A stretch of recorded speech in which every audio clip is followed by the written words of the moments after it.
Hello. Hello, hello. Hello. Hello again, Fen. I know you're still here. We just started stream, but hold on while I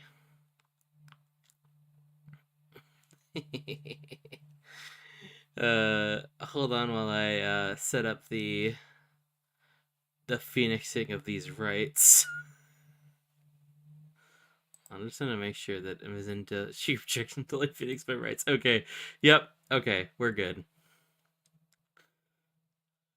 Okay, I'm gonna just we're gonna get started.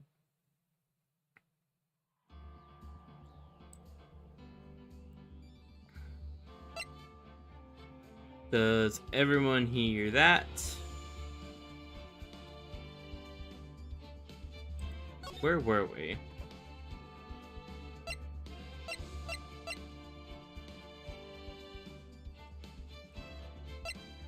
Alright, cool.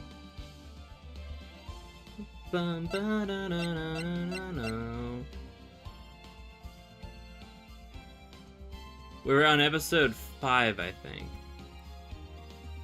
Rise from the Ashes, I think it was. I think? Yeah, that makes sense. Episode 5. Rise from the Ashes. Oh my, look at this! We're in the city.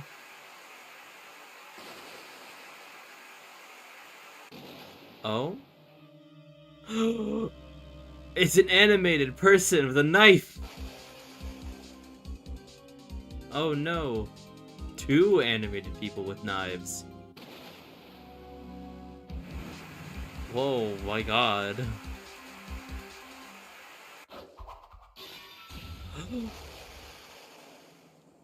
Oh?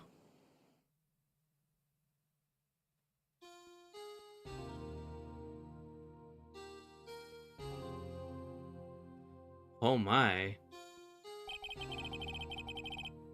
It's been 2 months since Maya left the office. 2 months without a single trial. I've had offers, but none I took. That is, until the day that girl showed up. February 22nd, 10:02 a.m. Wright & Co. Law Offices.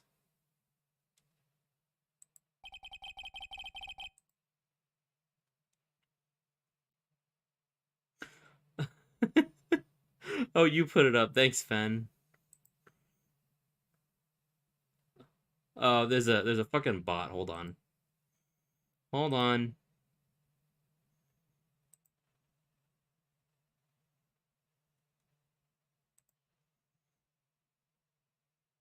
It's a fucking bot.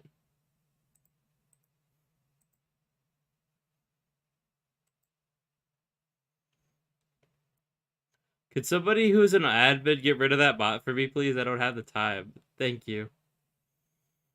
Thank you.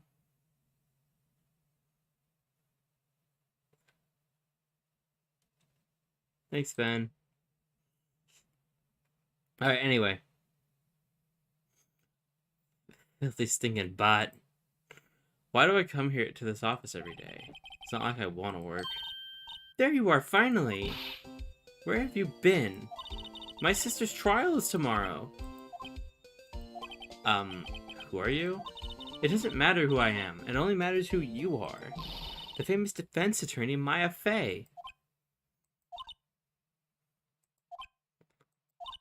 Oh, you're not Maya Fey, are you? I'm sorry, but Miss Maya Fey no longer works here. So you are the coffee boy? I'm Phoenix Wright, a defense attorney. Right. Wait, you're the Phoenix Wright? The Phoenix Wright from the Edgeworth murder case? Yes, that's correct. It wasn't Edgeworth who was murdered, though. That's a relief, then. You're better than nobody. I'm sorry, I'm afraid I'm not taking cases right now. But you are Phoenix Wright, right? The undefeated defense attorney? Look, I'm not accepting any new cases. I'm sorry, but you'll have to try elsewhere. Please, I'm out of time. But, please, you have to help. It's my sister.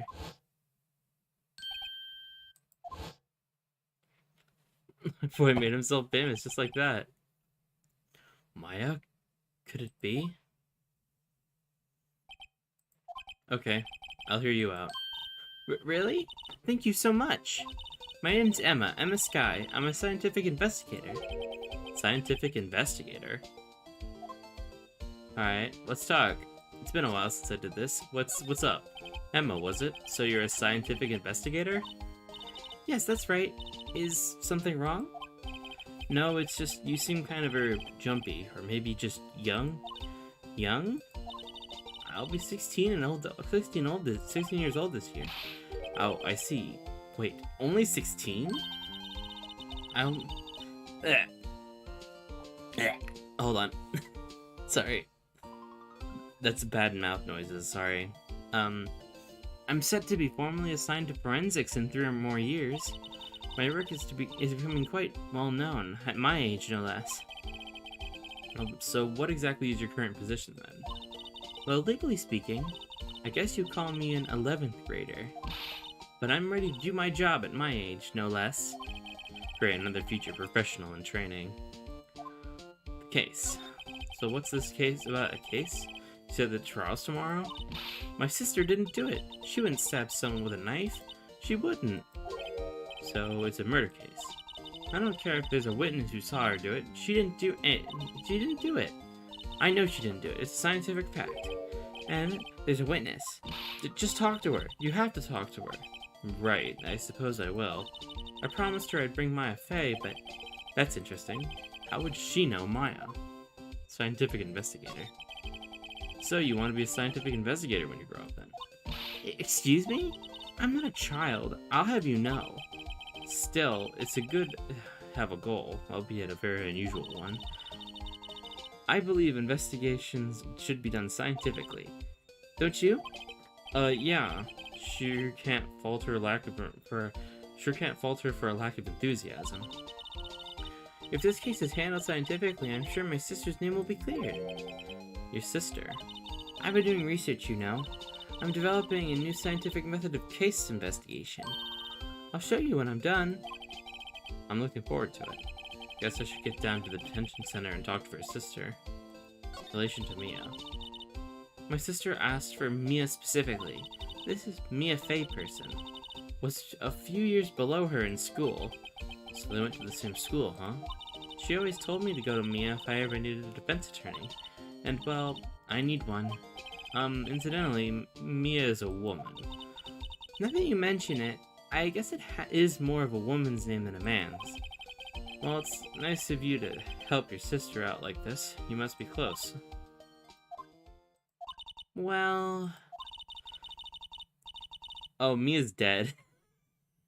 Where is Mia? Or Maya? Maya's not here. She went out to finish her her training in her shaman, or not shaman, but her spiritual medium training. Yeah, she's great. Actually, it's like she is now, I kind of hate her. Huh? But she's my only family.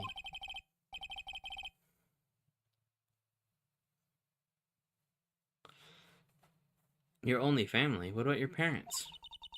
They died in a car accident when I was little. Oh, I'm sorry. Oh, hey, Fabled Phantom. We're just playing some Phoenix Wright. Alright, let's go ahead and move. The detention center. Not do his job unless he has a partner to investigate with. Yeah, exactly. Huh, I wonder what's wrong with Emma. She got quiet all of a sudden as soon as we arrived. Guard, I thought I told you I didn't want visitors. So, sorry, ma'am. It's just your sister. No excuses. Or did you not want to raise this here, Understood, ma'am. What was that all about? Oh my. Hi, Lana. Funny. I seem to remember specifically telling you not to come here. Perhaps my memory is failing. Needs an adult teenage girl. Look, I didn't want to come here either, okay? But your trial's tomorrow and you still don't have a defense attorney. I'll be the one in court tomorrow. This has nothing to do with you, Emma. Isn't that right, Mr. Wright? Hey, how do you know me? Mia mentioned you. I've heard quite a bit. I'm sorry, what exactly is that you do? My name is Lana Sky. I'm chief prosecutor for this district. You're a prosecutor? Two sisters, one a lawyer. Could this be a coincidence? Emma, Lana, I mean, they're just like... Is something wrong, Mr. Wright? Alright, let's see. There's something you should know from the start. Which is, the suspect in this case has confessed to the crime.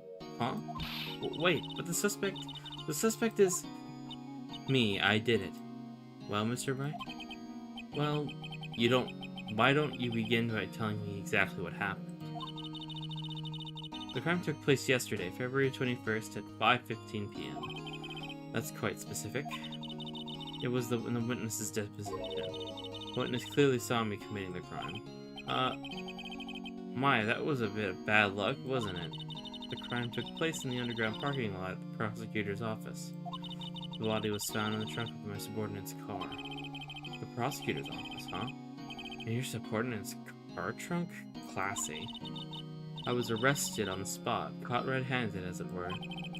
Oh, that's just great. So who was the victim? Investigator with the police department. I suppose the correct term is detective. A detective? Death was due to loss of blood. He was stabbed once in the stomach. By you. Death wasn't immediate, but the wound was fatal. I see. Allow me to repeat myself, Mr. Wright. The victim was a detective. You know what that means, don't you? Uh-oh.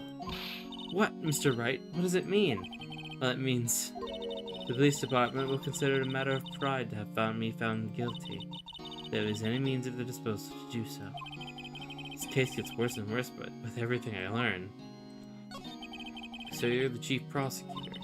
That is correct. I'm responsible for overseeing every trial handled by prosecutors in this district. I make sure the prosecutors have what they need to do the job and manage every aspect. Those who are responsibilities in a nutshell. That's an awfully large nutshell. Still, I'm a little surprised. I would think you'd recognize the director's chief prosecutor, Mr. Wright. Huh? In fact, it seems impossible you wouldn't. Lana? What happened to your hand? Oh, this? I cut myself by accident when I stabbed him, that is. Huh? I'm not very good at being a criminal, I suppose. How am I supposed to defend this? Time to change the subject. Wait, she was in the class ahead of Mia, wasn't she? You were in school with Mia, correct? A few years above her? Emma told you that too, didn't she? Well, why not? I did drag him all the way here from his office. Although it seems she has very little in common with Mia. Hey! It was in law school. I was in my 3rd year and she was auditing the class. She was different than the other students. Different? She was strong. She do... I guess that parental figure a teenage girl duo sells. Who is she protecting? That's a good question, because like she's just admitting to everything. There's no way that she's the person who did it though, right? She was strong. She'd do anything to become a defense attorney. Anything. That was probably why she was attracted to me. Excuse me? Intellectually attracted. Lana was the top of her class. Oh yeah, I'm sure it was just intellectually. Lesbians. Lana was the top of her class at school. I was the best there was. Oh. I'm doing pretty good in school too, by the way. It sounds a bit different when Emma says it. Well, Mr. Wright? Excuse me? As you can plainly see, I've admitted my guilt. I think it's safe to say, there's no way you can take this case. None. But Lana... Why? Why are you doing this to me? You never think of anyone but yourself.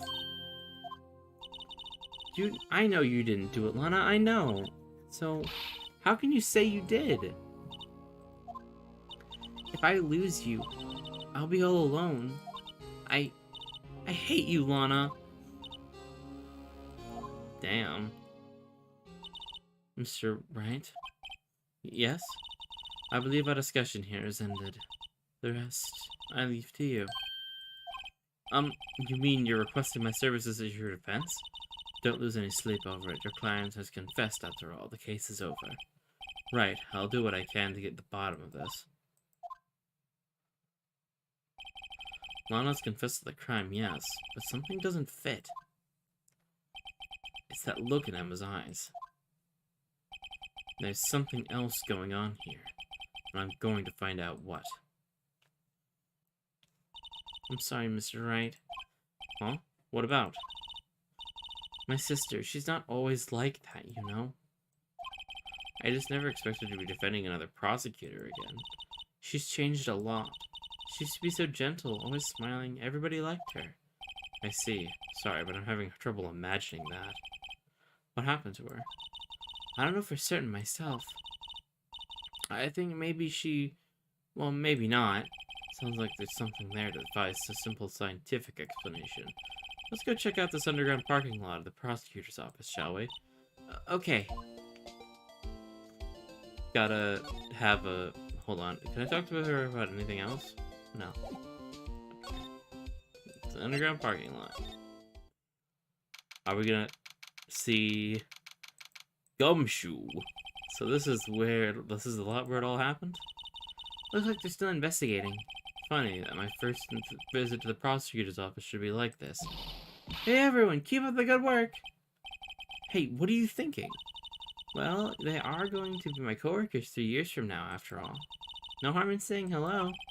Actually, there is. You know, attorneys aren't supposed to be examining crime scenes. I'm trying to not stand out too much here, see? Hey there. You spectating to go unnoticed here. Oh wait, no. You spectating to go unnoticed here, partner? But partner? Oh my god. Phoenix be it's the most difficult person going Nog.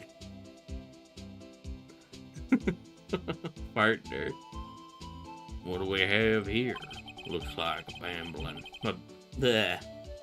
Looks like a bambina got loose from the ranch and it's up to no good. Folks gotta learn to keep them doggies tied down, partner. Mr. Marshall. Oh my fucking god.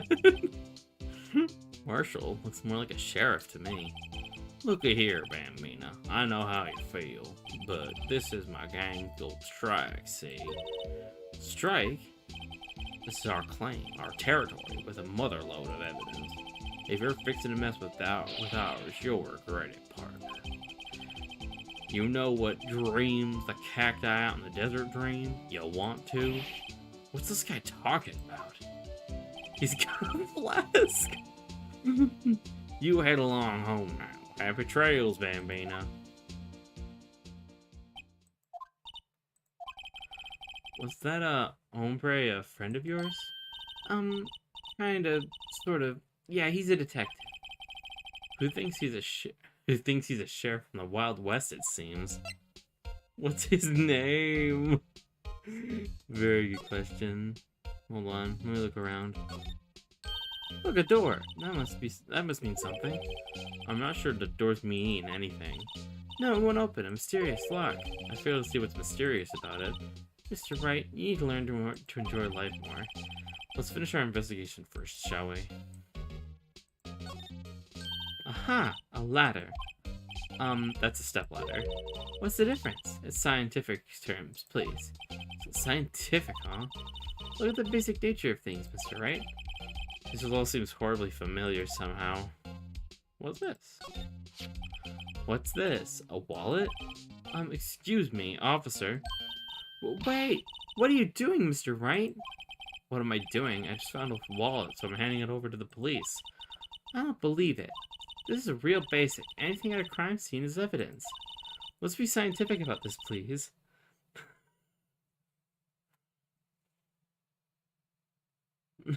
Just put it in your pocket. How is that scientific? Sounds like theft to me. Oh, a wallet. We just stole a wallet. Here, I'll teach you a trick to examine evidence in detail. Okay, so she's been waiting for this. Okay, now look at the court record. Huh? Oh! It's 3D! I think there might be a clue here. You should check it out with the press of enter. It's belonging to it's an ID card. Sergeant Bruce Goodman. The science of stealing. See, well, isn't scientific investigation useful? I guess, but I don't see what science has to do with it. Goodman's ID added to the court record. Let's be sure to examine every piece of evidence we find. I guess I've got to be on my toes from now on. Anything else?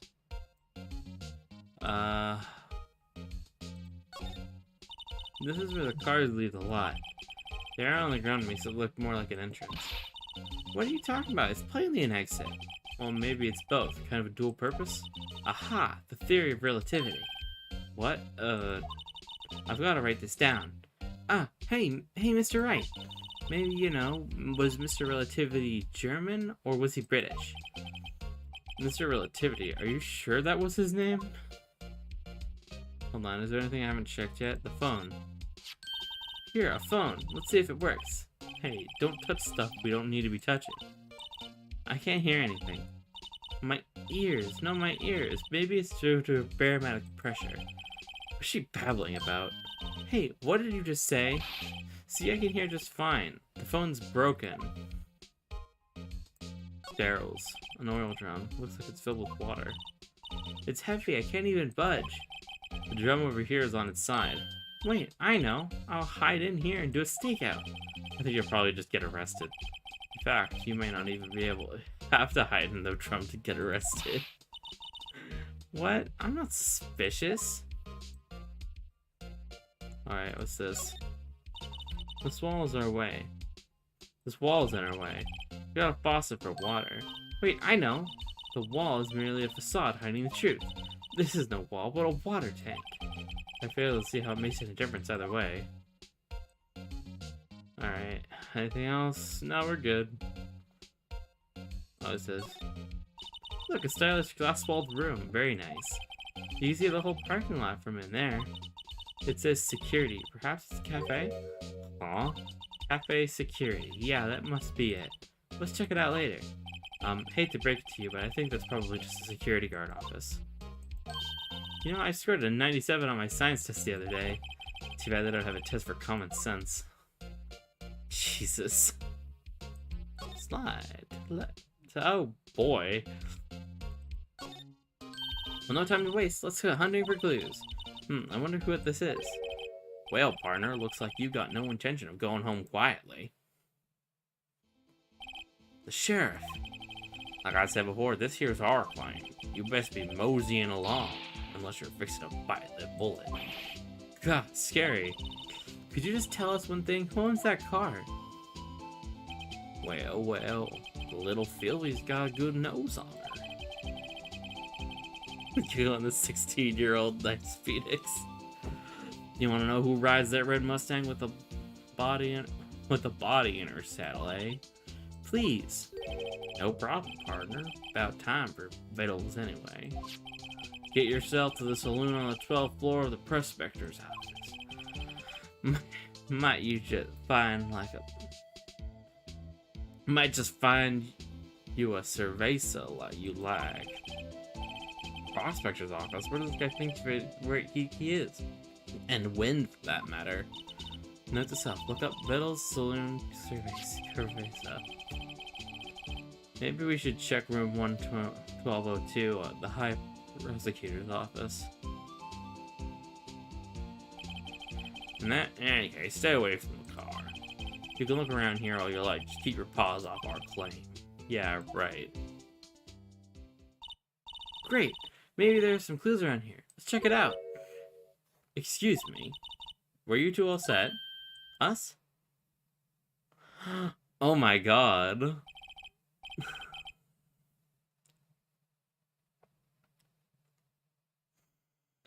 I'm missing only from...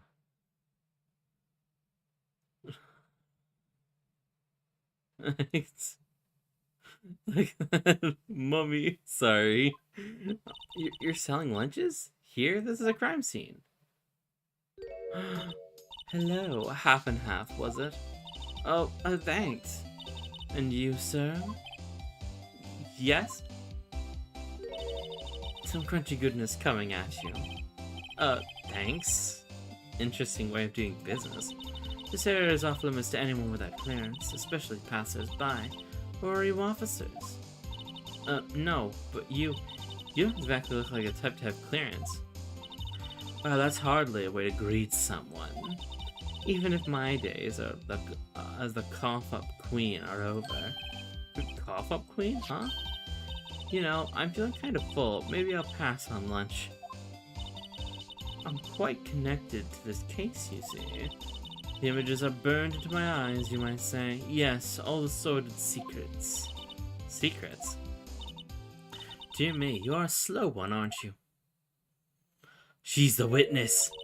I'm referring to the murder, the stabbing of that detective. What? A witness clearly saw me committing the crime. You mean you're the witness my sister was talking about? Please, cough up, Queen. Please, cough up, Queen. Tell us what happened. The name is Angel Star. Don't you go forgetting it. Angel Star, you really... A dummy, mommy. Why, before you know it, I'll have you whimpering at my heels.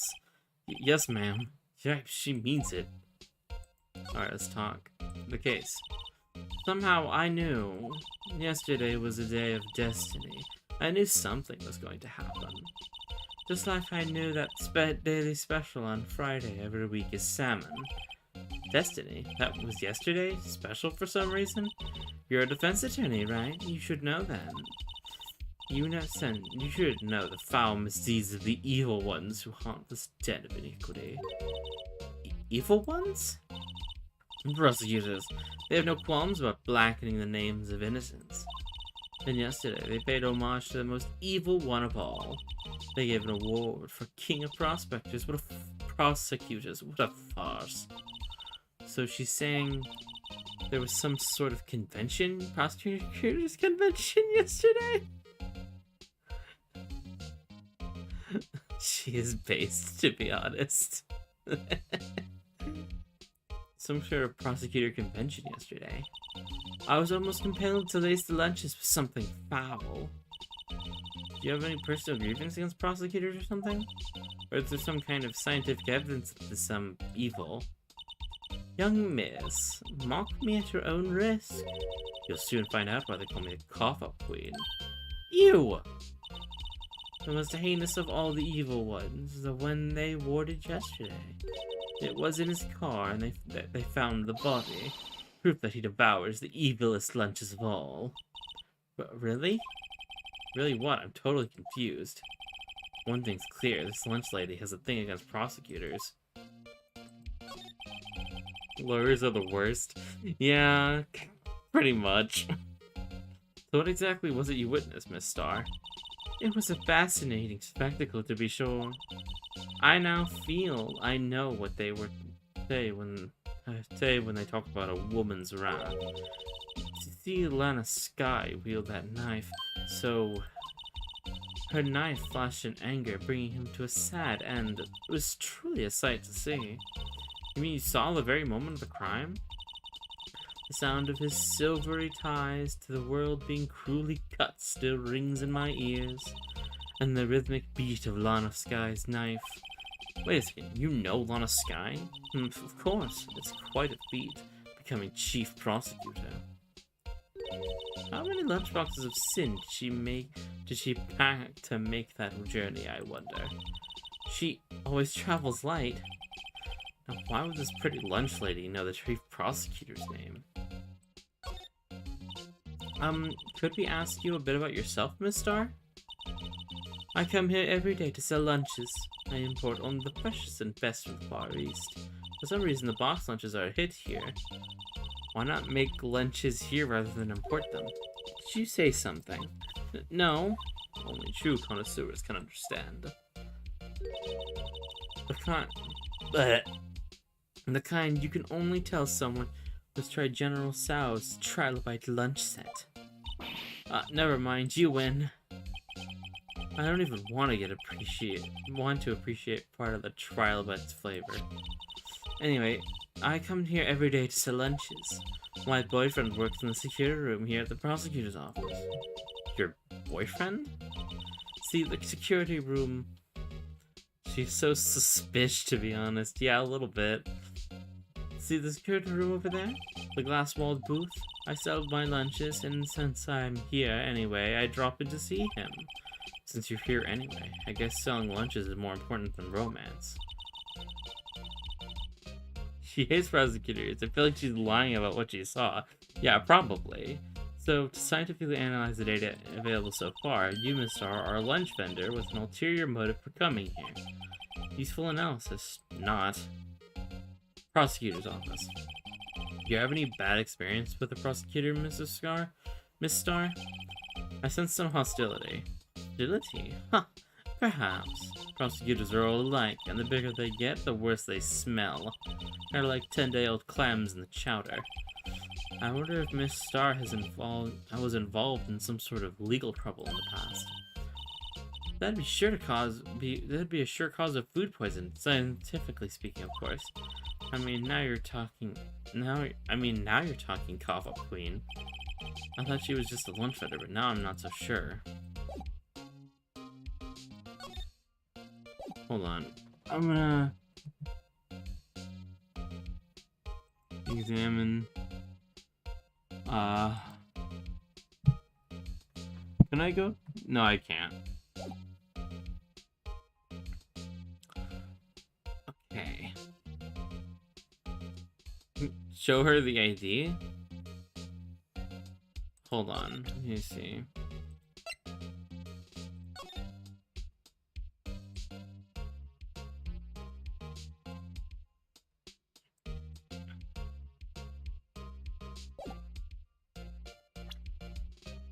Present. About this card. Lunch lady vendors only accept cash, no cards. Especially not a card belonging to someone else. No, this isn't a credit card, it's an ID card. It belongs to a detective. And they're showing this to be the lunch lady. Why? It's like showing a fine honeyed ham to a detective. Why do I always feel like I'm being mocked? Alright, let's move. The High Prosecutor's Office. Oh my god, it's Edgeworth's fucking best. This is the kind of room that just screams, I can do the job. Quite a change from your office, really. Thanks. Look, there's a trophy or something. Show your badge just for the lulz. For personal attacks. A trophy? What's that shield? It takes real nerve to place something like that. Whoever's office is, they must really be a real stuck-up jerk. Phoenix Wright, you never tire of prying into other people's business, do you? That voice. It's Edgy! Long time no see, Edgeworth. Huh? Mr. Edgeworth. You know him from somewhere? Of course. I'm his biggest fan. My sister introduced us once and... Right, her sister, the chief prosecutor, after all. Edgy. Fad girl moment. Well, what brings you here? I'll warn you, I've been known to be a real stuck-up jerk. No, did I? No. It was just Mr. Wright here, Hey, don't blame me. We were just here to investigate a murder case. Murder? A body was found in the nasty red sports car in the parking lot. That would be my car. What of it? What? Your car? I'll say one thing, she certainly could scream. case. So the body was found in your car? Go ahead and say it right. You think I did it, don't you? After all, you went through all the trouble to help me last year, no less. No, we don't think you did it. I mean, it was my sister who stabbed him. Wait, no, she didn't do that. It's so messy. Yeah, fucking Edgeworth. No, she didn't do it. I mean... Wait. So you're the chief prosecutor's little sister, then? Yes, Emma Sky. It's nice to meet you again. Now that didn't sound forced at all. Ah, now I remember. You've really grown. I'll admit I was surprised. It was a surprise for me, too. To think that my own car would become the scene of a murder. More surprising still, I'm being forced to prove my superior's guilt. I can understand. Wait, what did you say? Lana Sky is the chief prosecutor, the top prosecutor of the district. She can't prosecute herself, so I'll be the prosecutor of the trial tomorrow. You? Mr. Edgeworth? To be honest, it's a bit of a miracle I'm still here at all. What do you mean? Rumors. You've heard the rumors about me, haven't you? Miles Edgeworth. It's hard to remember a time when there weren't rumors about this guy. Forging evidence, writing false testimony, illegal searches, you name it. Thanks to my innocence was established in the trial at the end of last year. However, there are some who say I'm responsible for the Purge Cry incident. What? That's crazy. Some people need very little excuse to think ill of others. It's a fact of life, impossible to stop. But some would even go as far as to present me with toys. Like this. They think it's funny. Toys? That bronze shield? There's gotta be a story behind that one. Chief Prosecutor Sky? Yes, we first worked together in a case 2 years ago. It was my first big case. That's right, I remember. 2 years ago. I wasn't even a lawyer yet. Since then, I've always felt that she was looking out for me. It appears I was mistaken. Mistaken? Why? I mean, I know she's not the warmest person, but I'm sure she felt some responsibility for you. Then why? Why did she stab someone in the trunk of my car? Not only that, she stabbed them with my knife. What? Mr. Edgeworth, your knife was the murder weapon? To be specific, it was the knife I keep in the toolbox in the trunk of my car.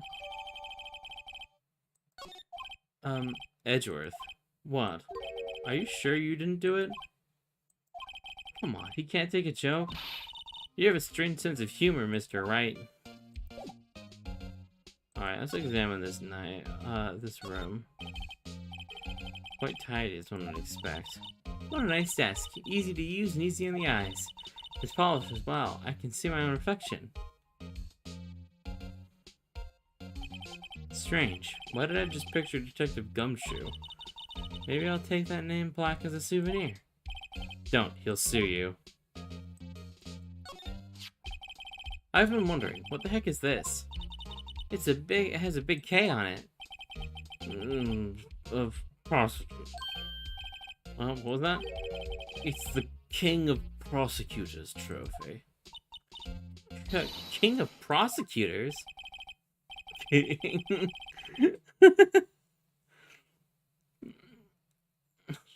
Made another Edgeworth case. It's a great honor. They send that sheet to the best prosecutor each year. What? So? So the K, that's... K stands for king? Yeah, you've got a problem with that. I didn't design the thing. A prosecutor, it's kind of employer of the month, though. It's like kind of like employer of the month, only better. Okay. Very interesting. Steel Samurai. My, what an amazing bouquet. Just right for Mr. Edgeworth. No kidding. Hey, there's a card on it. Back from the dead, Wendy. Wendy. I've heard that name somewhere before. Besides, beside it, a giant steel samurai. Wow, I want one. Huh? Something written on the bottom of the foot. Between a rock and a hard place. Wendy. Wendy. Is she Mr. Edgeworth's fiancée? Oh, Wendy Oldbag is giving Edgeworth gifts. Oh, I don't think so. Ooh, cute! What a pretty tea set. I've got more from the instant tea bags myself. Amazing! The drawer below is filled with packets of tea leaves. They're all sorted by place, origin, and flavor. Look at this royal blend. What an exquisitely splendid concoction. There's such thing as taking a hobby too far. Hey, a chessboard. I'm not too up on my chest, but it looks like blue's in a tight spot. The red knights have surrounded the blue pawn. Huh? Those horses are mounted knights. Their swords have really sharp edges. Check out this poor pawn. His head is kind of spiky. Kind of reminds me of you. Mr. Edgeworth must be an avid chess player. What's wrong, Mr. Wright? Edges surrounding a pawn with spiky hair. Nah, it's nothing. Let's look at his suit. Wow, this jacket is even lacier than his usual ones. Must be his lucky trial jacket. Lucky jacket, right. I've never seen him wear it. I'm sure there's a story behind its frame. Maybe I'll be naughty and take a picture. He's getting way too excited about this. Alright, so we've got... Mr. Edgeworth is such a comfy sofa. Sofas like this make me want to curl up and take a nap. I bet he pores over his case files until the wee hours of the morning. Then he takes off his jacket, rolls up his sleeves, and goes to sleep using his arms as a pillow. I don't believe it. She's actually daydreaming about Edgeworth working. I bet in the morning he has a sofa hair and little creases on his cheek from the seams. He's so cool. Sofa hair is cool? God, she's such a fucking fangirl. Whoa, these are old case files. They're stacked up to the ceiling. There's even a ladder. Odd.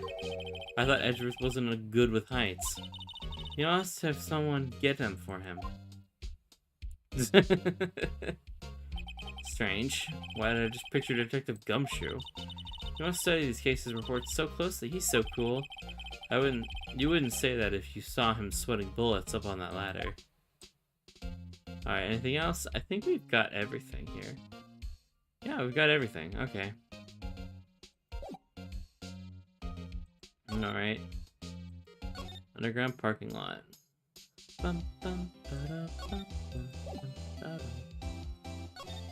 Hold on. Let me look at my items. Is there something? What is this? Hey, check it out. There's a metal plate here. It looks like the names of all the previous recipients are engraved on it. Well, one guy's listed a bunch of times. Von Karma. I guess he must be a foreigner? Yeah, that's probably it. Well, whatever he's from, he must be an amazing prosecutor. I'd like to meet this Mr. Von Karma sometime. When she says it, his name does have a kind of a ring to it.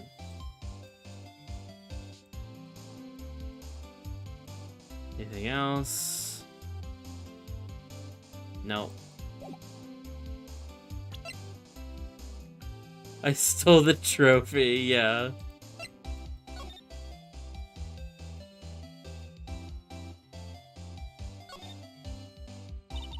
This was the victim's blood, right? Either that or Edgeworth cut himself peeling an apple. What's Edgeworth doing with a knife like this anyway? Hey, maybe he spends his weekends roughing it in the wild. Edgeworth in the wild? I think so. My fruit peeling theory is more likely. He being executed? Wait, was Von Karma actually executed? I forgot that was what happened. I don't remember that.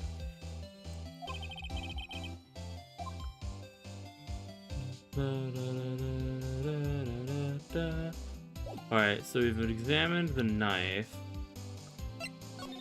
I can examine the fucking... I can examine the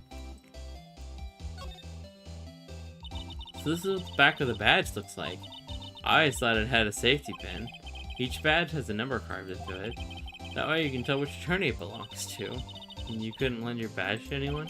No, I'd be found out right away. But his ass is dead. Oh, okay. They killed Von Carva.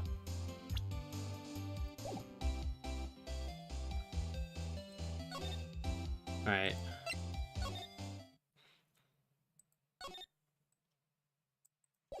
No.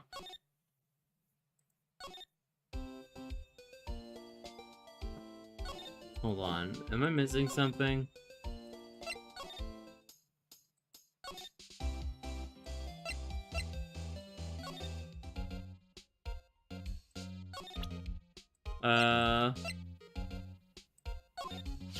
Say, Edgeworth, I was wondering about this.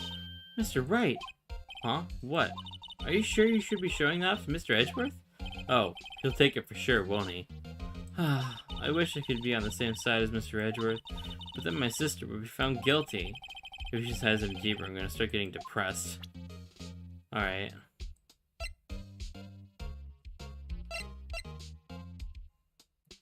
It's so sad. He was fine. Evil, what fine? Yeah. Mostly just because evidence was a defense, especially with you. He doesn't like this much, does he, Mr. Wright? Nah, with Edgeworth it's never personal. It's all about waiting tomorrow. Okay. Let's go back to the parking lot and present the knife to you. Did you take a look at this? Yes? You said you wanted some hot tea, right? No, but thanks. She didn't even look at me. You just have to brew the leaves a long time to get a rich flavor like this. We pre-infuse the leaves with steam before brewing. I knew it, so that's the secret to their aroma. Exquisite. The only thing I'm smelling here is a waste of time. Let's see what she has to say about this. Oh, never mind. She's not gonna say anything about this. Okay.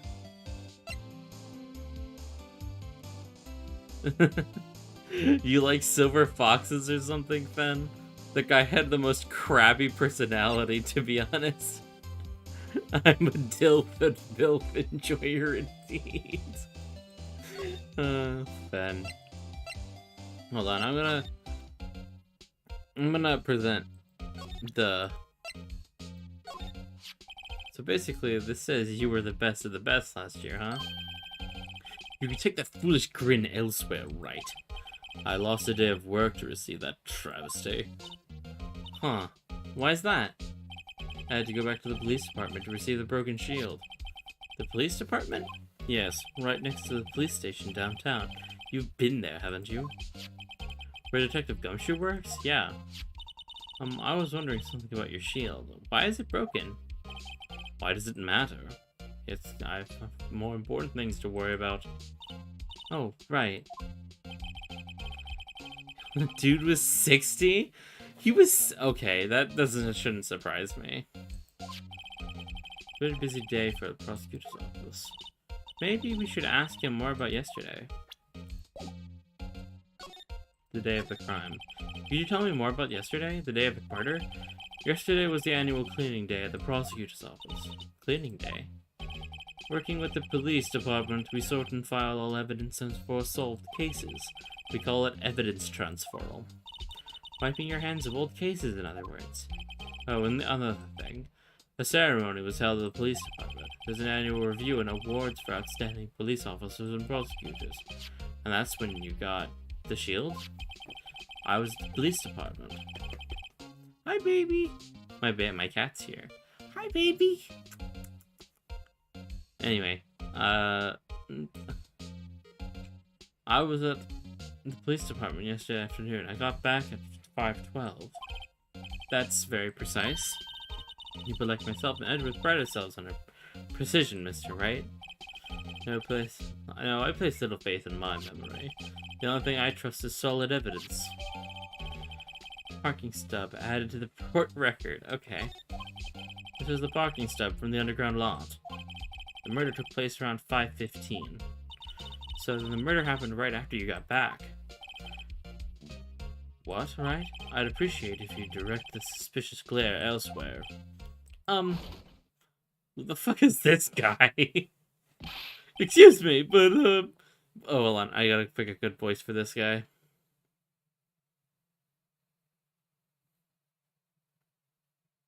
Kith for her. Yeah, she just walked by me. She did not come over to me. 40 years without being defeated. Yeah, he was an old bastard. Hold on, I gotta think of a good name. Excuse me, but is Mr. Edgeworth anywhere on the premises? I'm Edgeworth. What is it? I'm here, sir. At the request of the chief, sir. I've got your report, sir.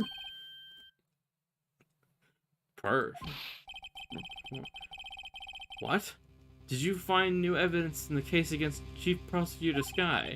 I don't like the way this conversation is going at all. Sky, sir? No, sir. No name of that kind, sir. Not in this report, sir. Perfect voice. I think I just heard Edward's lid blow. Mr. Edward's lid isn't on very tight, is it? I made a clear request for the police department, did I not? I need to focus on the trial tomorrow, so don't bring me anything unrelated. Sir, I'm just following orders, sir. They told me to bring you this. I wasn't aware of the particulars. Give me your name. Yes, sir. Meekins, sir. Officer Meekins. Right, Officer Meekins. Take your report and leave. And good luck with that raise next month. But sir, I didn't know. Poor guy. It looks like he was absent on the day they gave brains out and good luck. Right. Yes, sir? God, caught me off guard. As you can see, I'm busy. You may leave now. Let's see what he says, Mr. Wright. The victim was a detective from the same department as the patrolman just now. Go down to the police department. You can ask more there. Thanks. He seems to have finally calmed down, at least. There's 2 murders, though, right? Like, there's 2 different people with knives. I don't know. I'm trying to figure out this thing, and it's making it a little bit tough.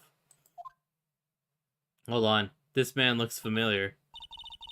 Whoa, we're finally here. Why would they put the police department so far away from the prosecutor's office?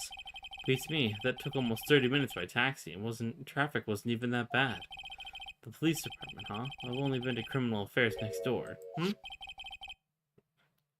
Hold on, what's this? Oh, I don't like it. Disturbing. Why does it undulate like that?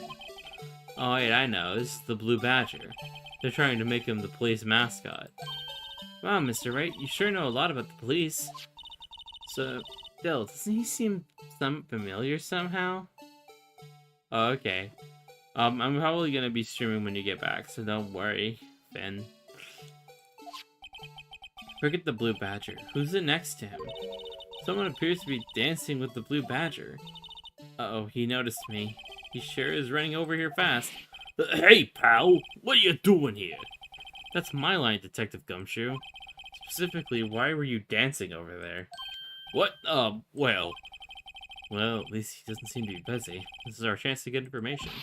Hey, I'll have you know I'm a very busy man, pal. The case. I'll give you one word of advice, pal. You better not agree to defend the suspect in this case.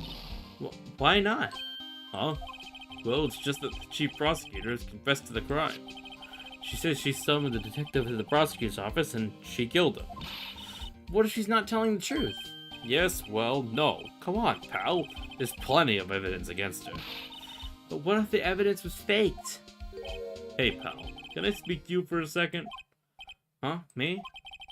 Why is this little girl so peeved at me? She's a relative of the suspect. She's Lana Sky's sister. Whoa, the chief prosecutor's little sister? Just please investigate the case carefully, okay? Scientifically? Yes, sir. Oh, by the way, you might want to keep your voices down. You don't want to be overheard using words like faked. Huh? It's a sensitive issue with us these days. So what are you doing here, Detective Gumshoe? Me? Oh, well, nothing really. They kicked me out of criminal affairs. Detective Gumshoe. Detective Gumshoe, what did you do this time? What do you mean, this time? Then what happened? I know things are busy right now. I mean, with my sister's case and all. It's true. We have never had a chief prosecutor murder everyone before. Only the highest ranked people are being let into criminal affairs now. The lowest ranking guy there is our chief of detectives. They're not letting any of us rank and file detective get in, and at all. He only works on an impossible case and somehow makes it out unscathed. I can't. Yeah, a little bit, huh? None of you? I know this is an important trial, but isn't that a little odd? So anyway, I thought that I'd get the badge hands down, pal. Isn't there anything else you could be doing? The chief of police himself is directing this investigation, pal. An Officer Marshall was assigned to the underground parking lot. Officer Marshall? Now that I think about it, Emma did seem to know that Marshall guy. Patrolman in charge of the crime scene. It's unheard of, pal. Who's this guy? Sitting the other guy. Must be a detective. And then I said, hey, you don't do that, your soup will get cold, buddy.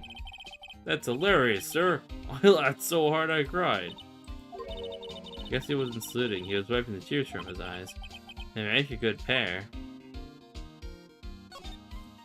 I was wondering about that. What, the dancing blue badger? It's my masterpiece. You made this, Detective Gumshoe? The chief threw together some designs and I just did my thing, pal. Nice work. It's battery powered, so it can go anywhere. There's no switch, so it just dances and dances until the batteries die. The poor blue badger faded to dance until he dropped. Okay. Alright. The detective in there looked pretty busy. Just imagine, right now, behind those doors, a policeman drama in action. Somehow the thought fails to excite me. Police car? Mr. Wright, do you know if patrol cars are painted black and white? No idea, why? Well, I think they're designed after a panda. A panda? Not that I have a scientific proof, it's just a theory. Hi, baby. Bye, baby. She doesn't like me getting down to pet her sometimes, so she runs away. Do you mind asking me what you came up with how you came up with that theory? It was when I was on a school trip. I saw a patrol car. It came to me. And we had just been to the zoo, see. What about zebras? Or do they not have any of those at your zoo? Alright. Well, I guess we can't... Hold on. Hold on 1 second. Can I investigate the blue badger? No, I cannot. Not that I think I would need to. I'm gonna investigate this. All it says is Miles Edgeworth. Miles Edgeworth 712. The day-to-day of the crime. Hold on 1 second. There we go. The murder took place 3 minutes after Edgeworth parked his car. If only he was held up with a couple extra lights. Then he wouldn't have been caught up in this whole affair. Perhaps. It just goes to show you never know what'll happen till you run a yellow light.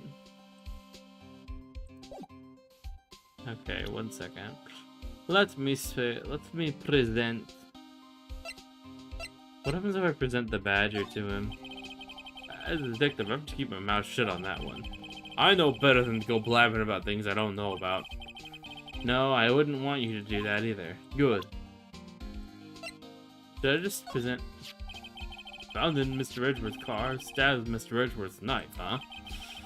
What would drive Chief Prosecutor's guy to do such a thing?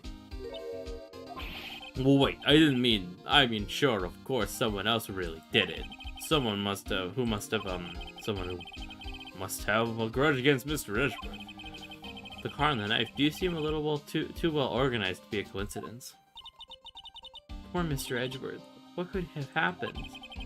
We have to find out a little more about what's going on with Edgeworth.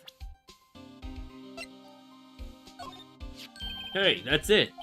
That's the King of Prosecutors Award that Mr. Edgeworth got yesterday.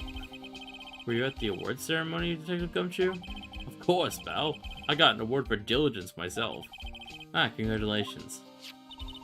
I was wondering, why is the award a shield? And why is it broken? Oh, there's a reason. I'll tell you what it is later. Apparently he's forgotten. But I was proud of Mr. Edgeworth for winning that award. Even with all the naysayers in the prosecutor's office. Naysayers? Must be because of the rumors. Oh yeah, we've already talked about this.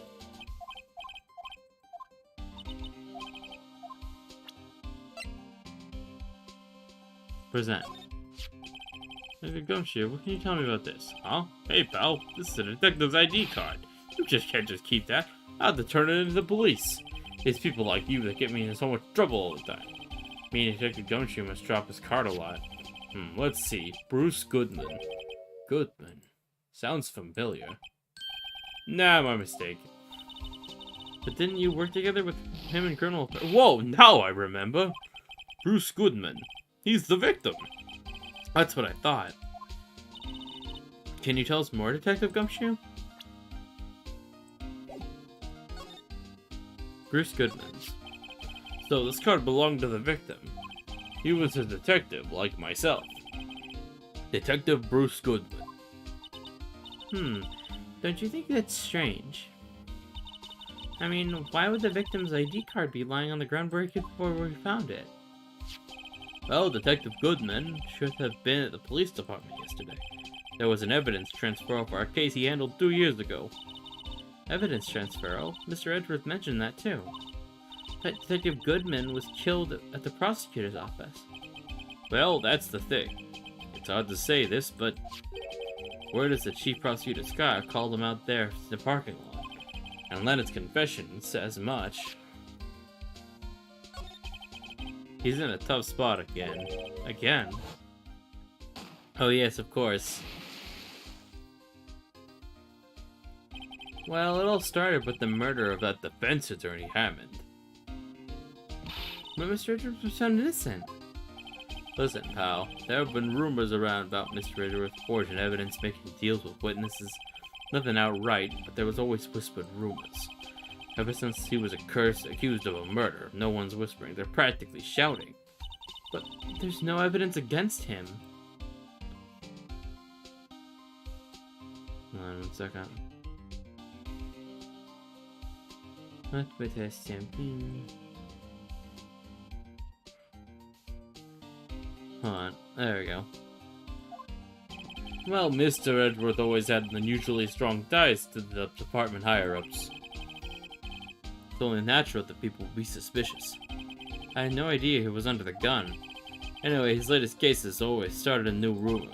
People say the only reason he took the case is because he's aiming for the chief prosecutor's position himself. But what? But I know the truth, pal. Nobody wants to be the one who has to prosecute the chief prosecutor. Mr. Edgeworth is biting the bullet on this one. And that's all I know about it. I'm not official on the case, you know. Thank you.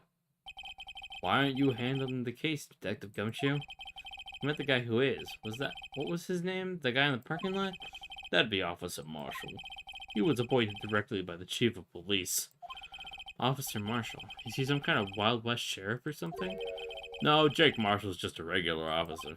From West LA. For a moment there, I wasn't sure.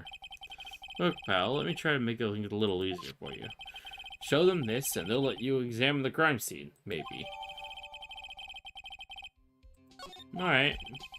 I'll be surprised if this gets us anywhere. Just act like you're supposed to be there, and nobody will look twice, pal.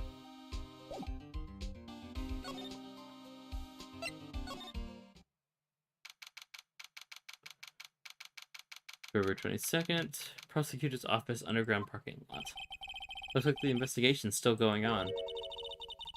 I have to be getting back to the shop.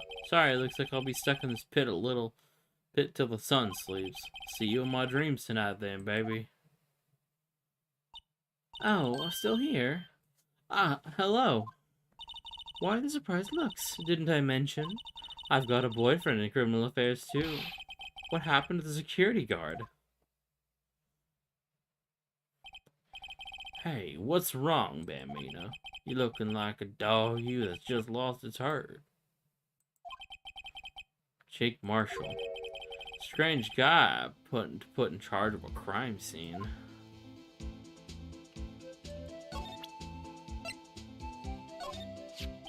Would you mind reading this for me?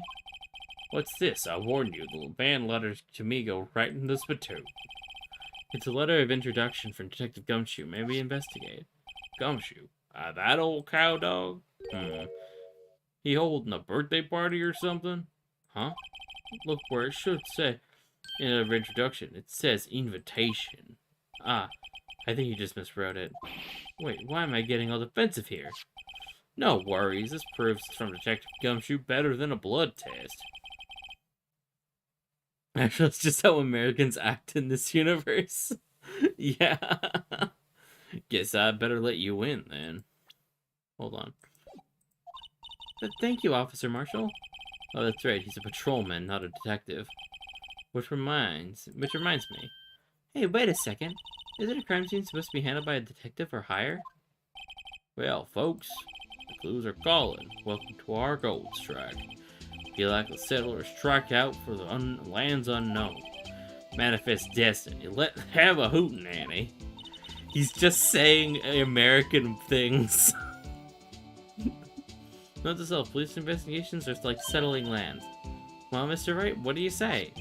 I say we won't be needing this anymore. Action crumpled and discarded. Alright, let's talk. The victim. Officer Marshall, could you tell us more about the victim?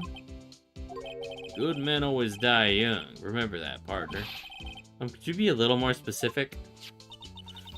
It's like a goo with the Australian slang words.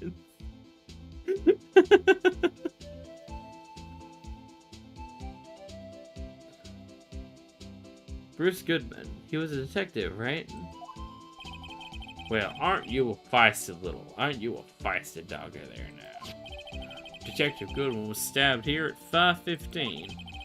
Smiling Madonna told me the tale. I think he means the witness, Miss Angel Starr. One stab to the chest, a fine piece of work. Here's the autopsy report. Okay. Was my sister involved with the victim in any way? Funny you should mention that, Bambina. Chief Prosecutor Sky and Detective Goodman had nothing in common at all. Nothing in common? They apparently worked together on a case a few years back, so there's no motive. Goodman wasn't a particularly gifted detective. That's one reason why he didn't do much work with Chief Prospector. But my sister called the victim here on the day of the murder, right? Here, to this parking lot. So it seems, like calling an unarmed man to a shooting at high noon. I mean, offense, Marsh, but Officer Marshall, you're a patrolman, right? Detective? Not a detective. You calling me out? They shoot you for that in Texas. Huh? I was one of them fancy shoot detectives till 2 years ago, to tell you the truth. Oh, really? Now he tells me. I don't know if you heard that, but was it my cat running up the stairs? Now you're a patrolman now, so how can you be in charge of a crime scene? Nothing gets by you, does it, Bambina? So why are you in charge? No reason. We're just short on hands right now. I'll be keeping an eye out in the meantime. That's odd, though. Detective Gumshoe was saying he had nothing to do. Nothing important, at least. He's nothing but a sad old cow dog who can't find his own tail. Maybe it's because he runs with that Edgeworth, eh? Edgeworth? That cow dog's been kicked out of the cattle run by order of the chief of police. He just doesn't realize it yet. Detective Gumshoe kicked out of the investigation?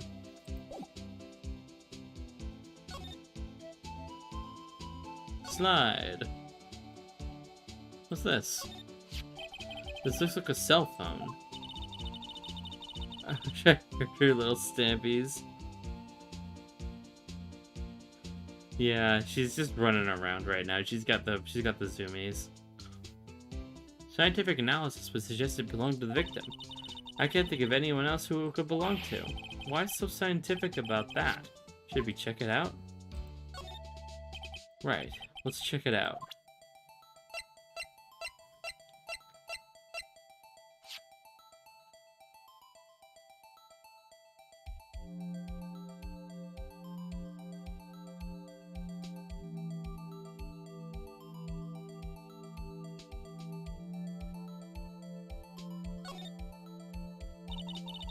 Man, what a boring strap. What's wrong with it? Everyone has different tastes, you know. Here, check out mine. It's a pink princess strap. These are hard to come by, you know. See, a series as popular as ever with the kids. Okay. This one's still on. The real dial screen. Redial. Oh my god, she's just running around. Redial. Mr. Wright. Most phones keep a record of all the calls they've made and received. You just press the blue button and display the last number you called. Convenient, isn't it? I'm surprised you didn't know about it. Sorry to disappoint you, but even I know about things like redial. Huh? Oh, I'm sorry. It's just you never know with people from your generation. Whatever, let's check this phone out.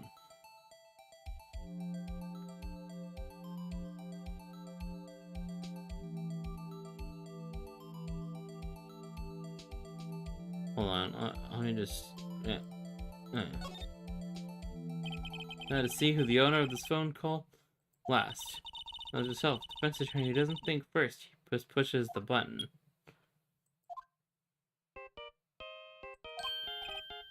Hey, that song, I know that. Hey, what's going on over there? Oh, sorry. I see you, partner. You pressed the redial on that phone, didn't you? Well, yeah. Oof, got called out.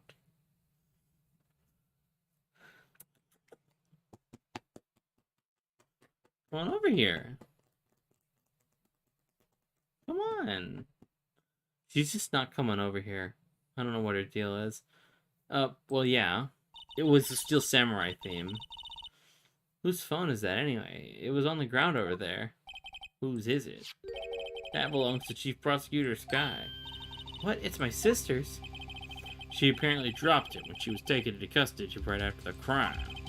Look, the last call she was made right when the murder occurred. Looks like she was fixing a call with someone. Except she only spoke for a few seconds according to this. Who did she call? No idea. Sorry, partner. Now I've got a question for you, partner. I heard that phone ring just now.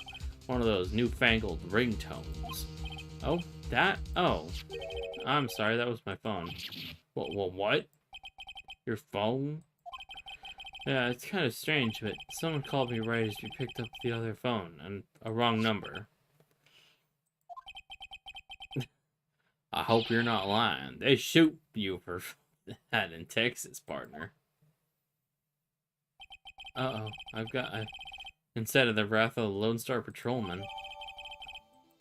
Alright.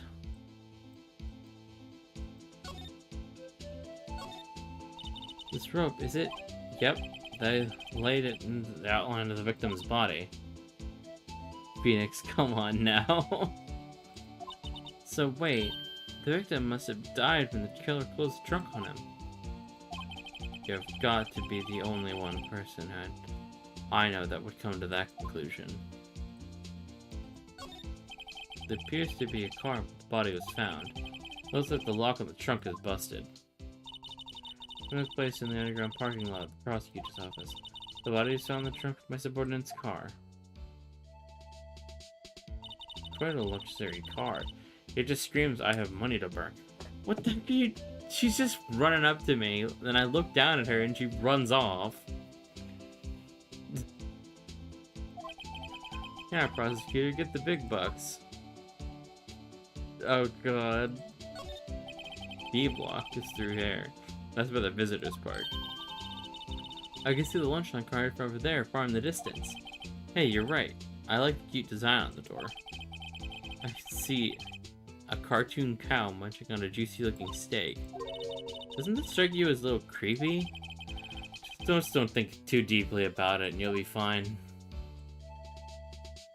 Alright. Well. Slide. Line of sky. So there's no connection between Detective Goodman and my sister. That's correct, but...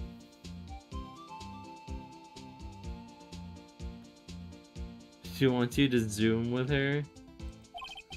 There's a gold mine of evidence against her.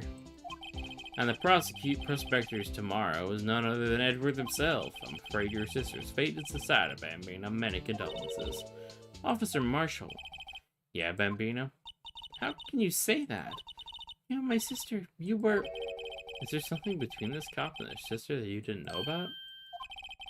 I apologize, Bambino. Something must have gotten to me. Maybe it's that dry wind that's blowing through the prospector's office. Dry wind or ill will. Something's up. Someone's up to something, but who? Office atmosphere. Suspicions about Mr. Edgeworth have been flying around for nearly 2 years now. Forged evidence, arranging testimony. Forged evidence and arranging testimonies, you mean? He was unbeatable because he did whatever it took to win. Unbeatable, that is, until he met you. Rumors are just rumors, aren't they? These are prosecutors we're talking about. Evidence is everything to them. Follow up the rumors about Edgeworth. Their source, you find one person. But they're off limits. Untouchable, you might say. One person? Who? Hate to say this, but it's your sister, Bambino. Chief prospector from Lawn of Sky. What? My sister? Edgeworth couldn't rustle up all those cattle by himself. Some people load their guns with bullets. Some people load them with deeds. What you're saying is Edgeworth was making deals to win trials? Where there's gunshots, there's bound to be bullets. That's what the old-timers say. There's a big old secret. Hidden around here somewhere. Everyone knows it. Is that why Detective Gumshoe was taken out the case? Did they target him because he was closest to Edgeworth? Okay. Hold on.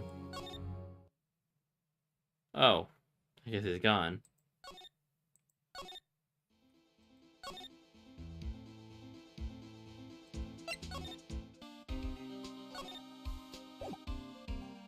Alright.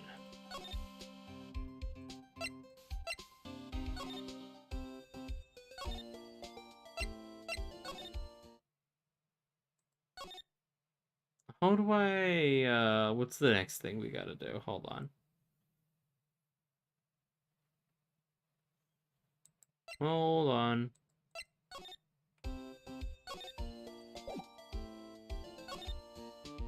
Hold on. 1 second. I'm gonna go to Gumshoe. Anything we can present to him? Okay. Who is that pretty cowboy? Hold on.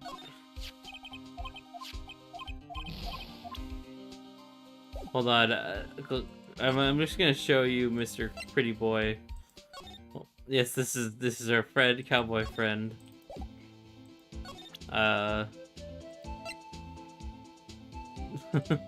Marshall. Yeah, Marshall's here. He's a cowpoke. Hold on 1 second. I gotta figure out where I go next. Okay.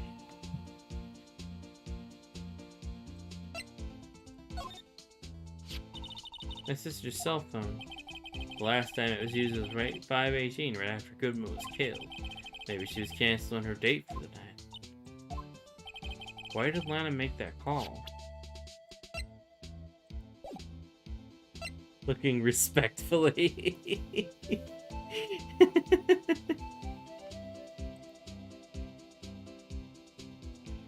Yeah, fair, honestly. He's very handsome.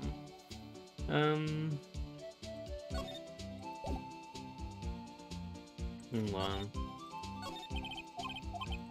I'm just gonna skip back through this. Untouchable.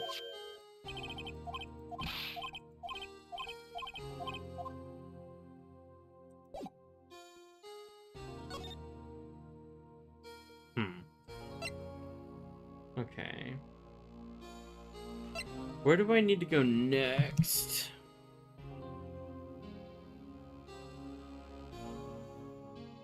Because...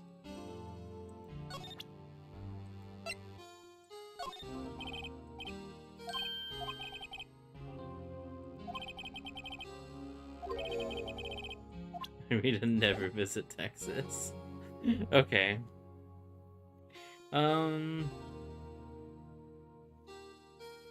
Hold on.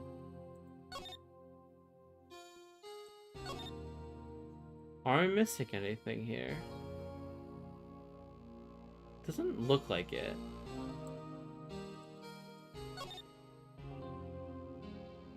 Alright, never mind then. We're gonna get out of here. Go to the... Jeez, I don't know.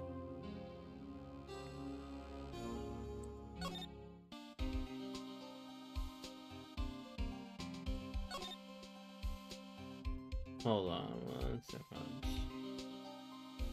Is there anything here? Crime fighting campaign. Just finding out who's stuck into the cookie jar. Extra help. Alright. What's this? Wanted posters are hanging out from the bulletin board here. Do you know this face? If you do, now 911. You know, Mr. Wright, I've always thought it was kind of funny. I've never seen anyone who looked like the people in these posters. They hardly even look human. She has a point. Police. I always get excited when I come to a police station. Why is that? It just feels like I've jumped into a movie. Huh? You know, with all the police and criminals. Well, I don't know if this is what all that exciting. Sure it is. Look at these two officers over there. They're probably talking about the latest bust. Funny, I thought they were talking about the weather. Alright. Anything else we can talk to about? No? Okay.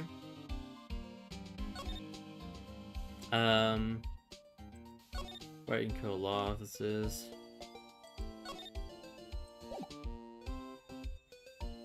Okay, 1 second. I've got to look into something here.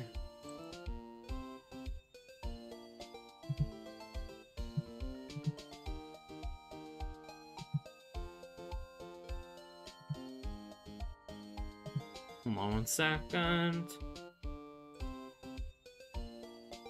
I'm totally not looking up what to do next. I would never.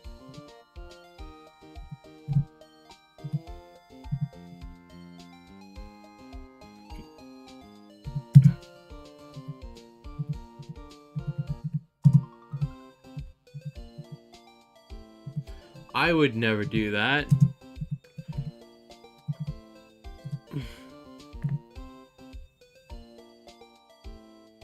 Alright, here we are.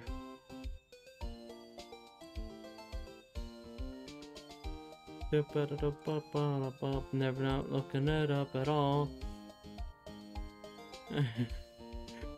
What? I'm just naturally talented. Okay.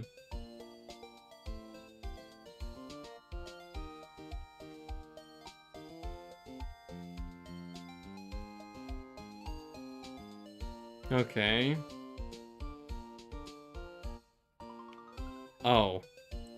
I see. I'm just dumb. I'm just dumb, okay? Alright. Slide.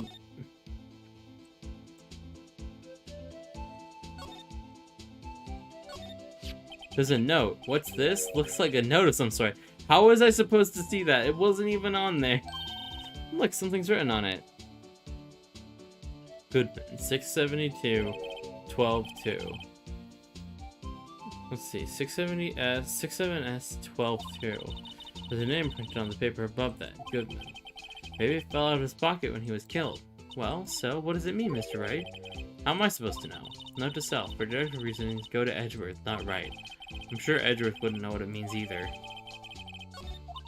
Oh well, how are we doing, Mr. Wright? I guess we've got some clues. We have an autopsy report from the victim and a cell phone. So you think we'll be okay?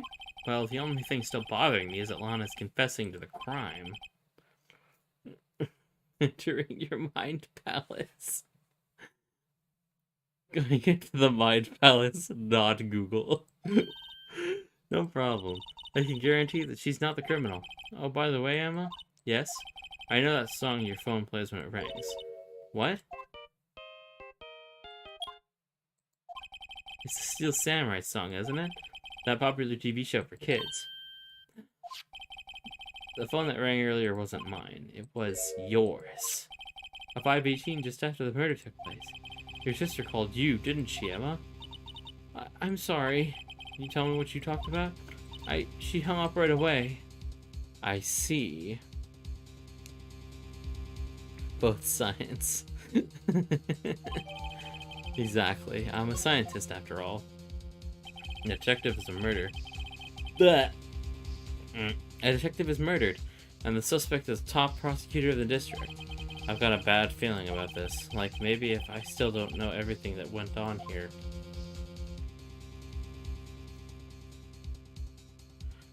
Okay, we're gonna do the trial, and I think, after the trial...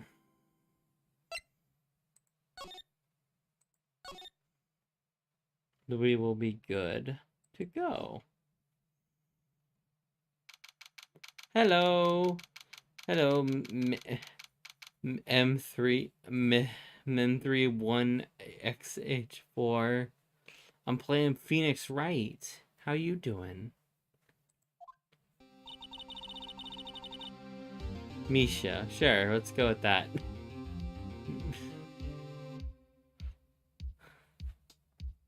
How did the investigation go yesterday, Mr. Wright? Frankly, there's still a lot of gray areas. Or rather, the whole thing was one big gray area. Don't worry about me, no matter what the outcome, I'm ready to accept my fate. I believe in you, sis. Mr. Wright, let me offer you a word of advice. Yes? A defense attorney should never believe their client. The defendant is called to the trial because they are suspected of wrongdoing. Never forget that. Miss Sky, you remind me a lot of Mia. But there's one decisive difference between you and her. And that is, you're not a defense attorney. I believe it is almost time for the trial. Good luck, Mr. Wright.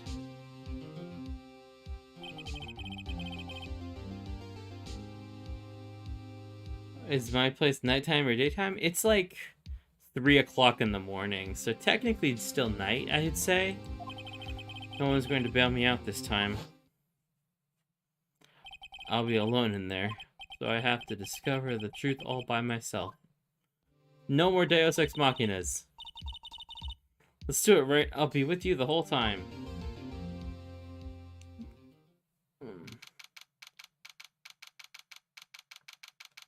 Wow, I'm strong too.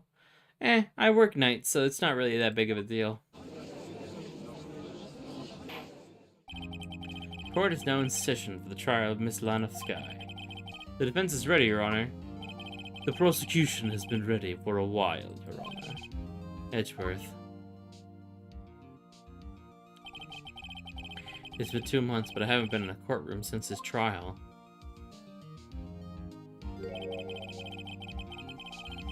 I hope that personal feelings will not be part of the proceedings today, Mr. Wright. I will choose the path I think is right, regardless of what those around me say. The judgment to be made here and now. Here is in our hands, not those of anyone else.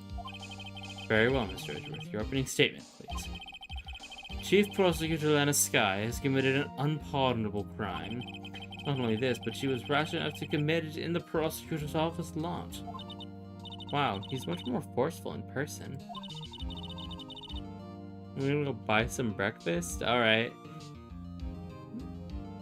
Enjoy the breakfast, I suddenly feel like confessing to everything. However, she will now pay for her rashness with her life. There was a witness to her crime. A professional witness. Well then, call your first witness, Mr. Edgeworth. The prosecution calls its first witness, Miss Angel Star, to the stand. The cock-up queen. Oh, thank you. Thank you, Misha, for following. Misha? I think I'm pronouncing that right.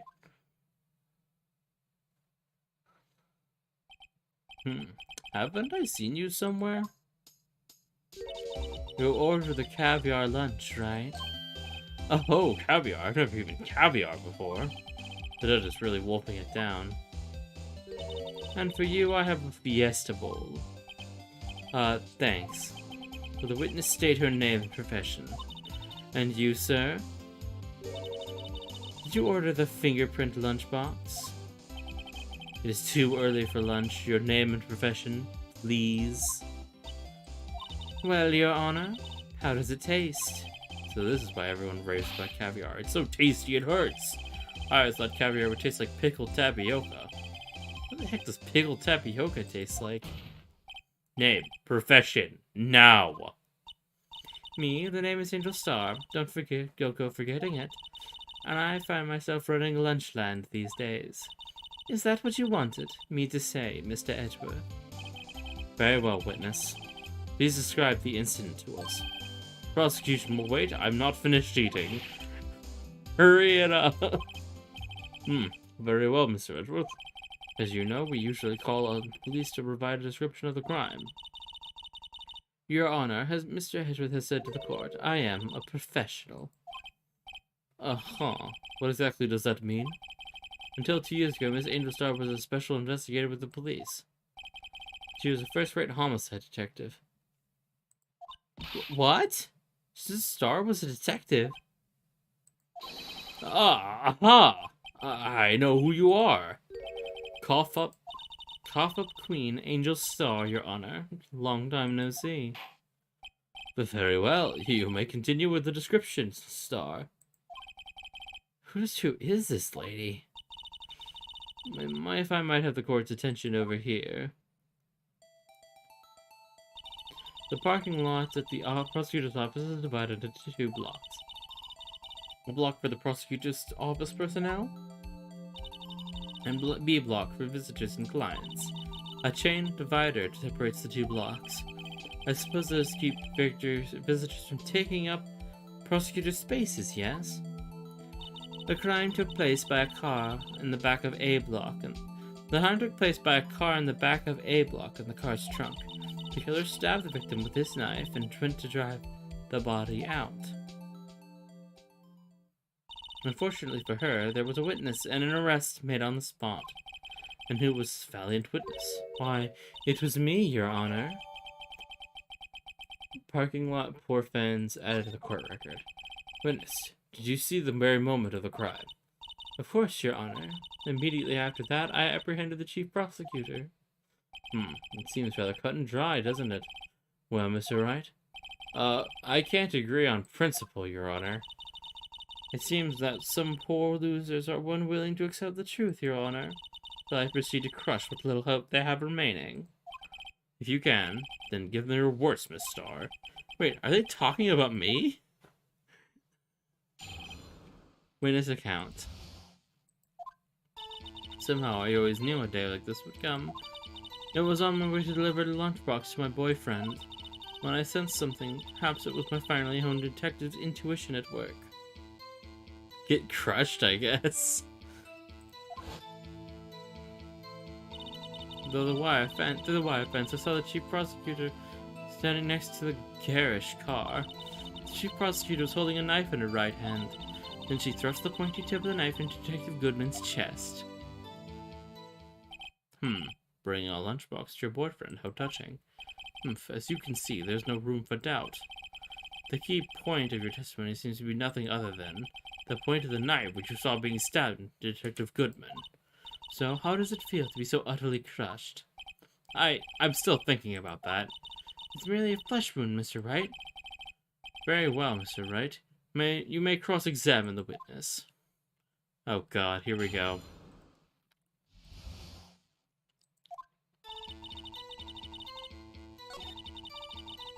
So my boyfriend.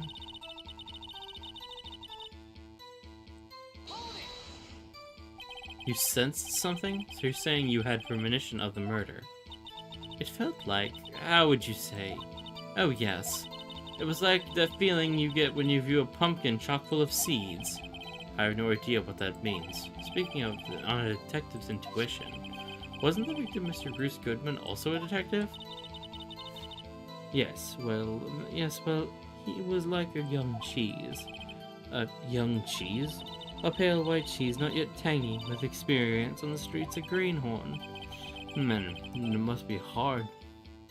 Yellow and sharp as a tack. With the odor of an old cheese to match. Jesus.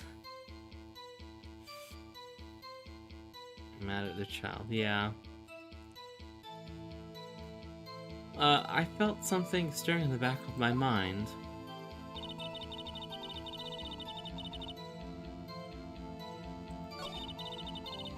In her right hand.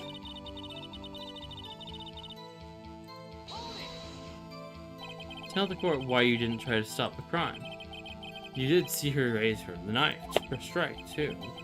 The defense has a point. Unfortunately, by the time I realized what was going on, it was already too late. Too late?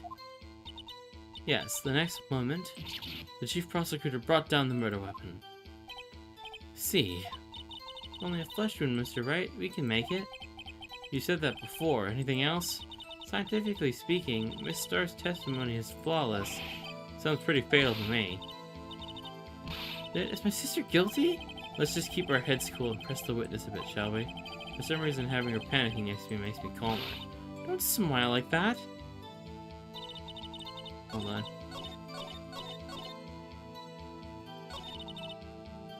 Press this part. Tell me more about this knife that the suspect was carrying. Well, I'd say the blade was about 4 inches long. Is that right, Mr. Edgeworth? It is your knife, after all. Yes, that's about right. Prosecutors are, by nature, well versed in the location of a man's vital organs. I'm sure it was easier than boiling an egg for my egg salad surprise set. You can't testify as to her ability to kill an egg. I mean a person. Perhaps a chicken salad set would be a better metaphor. The defendant was holding a knife. What then? Hold on.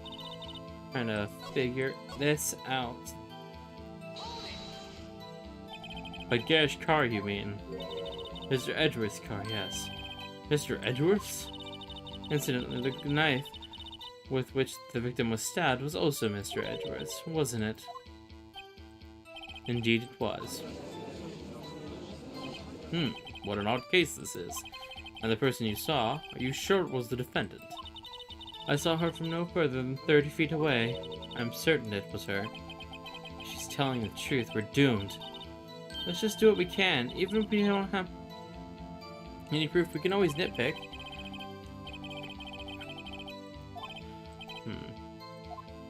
Let me see. Trying to figure this out. In her right hand. There's no reason that would be specifically no prints.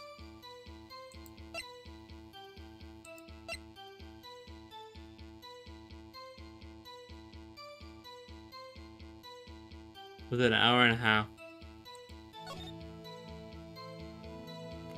of death, February 21st, between 4 p.m. and 5:30 p.m. That doesn't make sense though, right? Because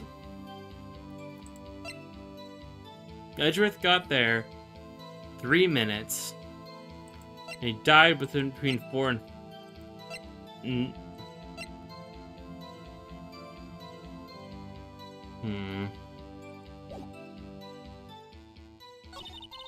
the photo.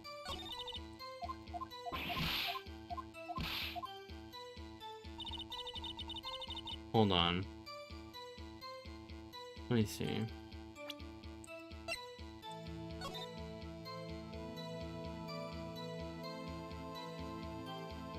I don't see what would be in that.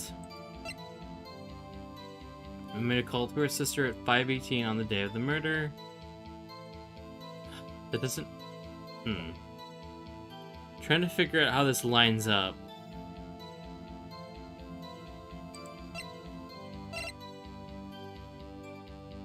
Edgeworth continuing to catch strays. Hold on, let me figure this out.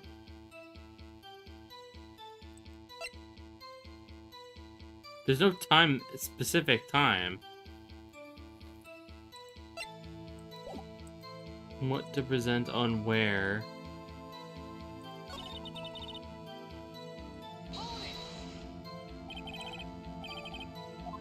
If not that boyfriend, the security guard. That boyfriend? You have several? This boyfriend, that boyfriend, the other boyfriend. Care to join? And yet another boyfriend position is still open for applicants.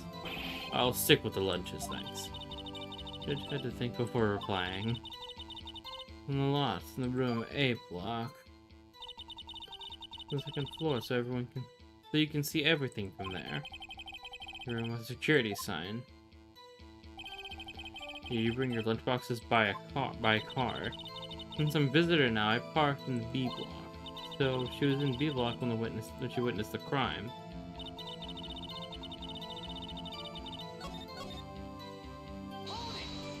Hold on one second. No, I respect the prosecutor's basic appearance to crime. Their methods are ugly and twisted. Twisted methods will always lead to tragedy.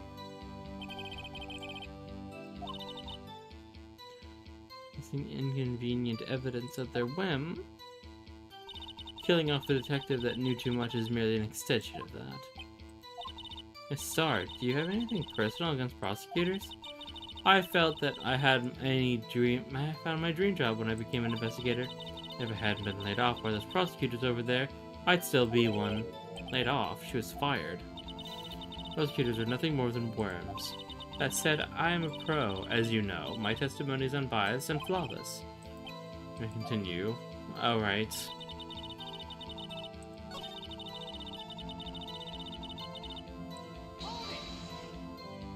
You sent something. No, I already did this.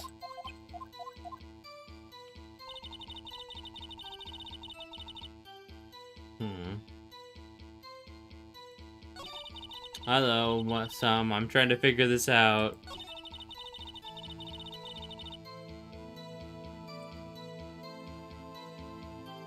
What?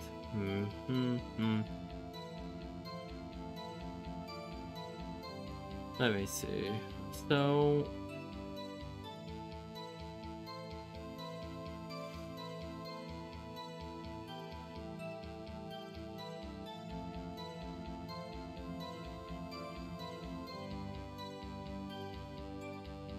Hold on. There are no prints on the...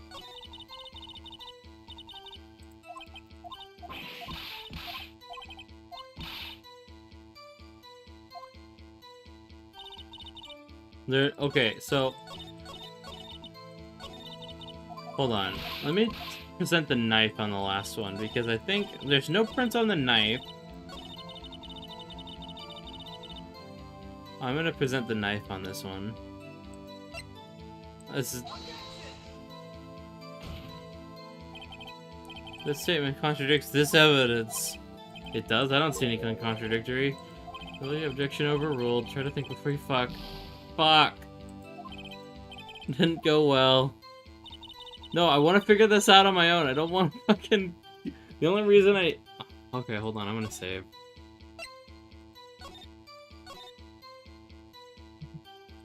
I want to figure this out on my own, goddammit. In her right hand. What if I present the knife here because it doesn't make sense? Try to think before you fuck.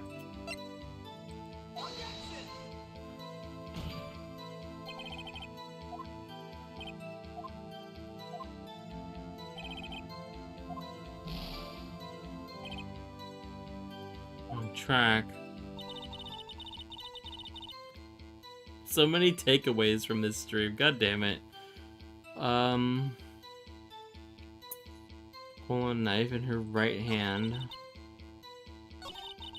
Someone clip it? No!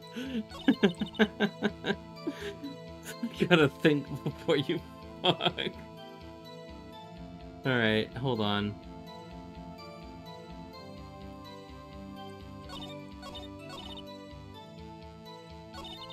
Hold on. What if I present this here?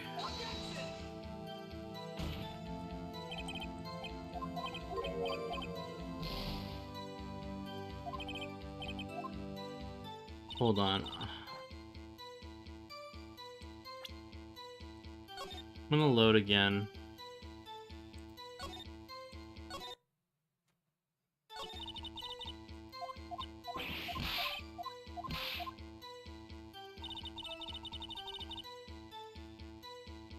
I did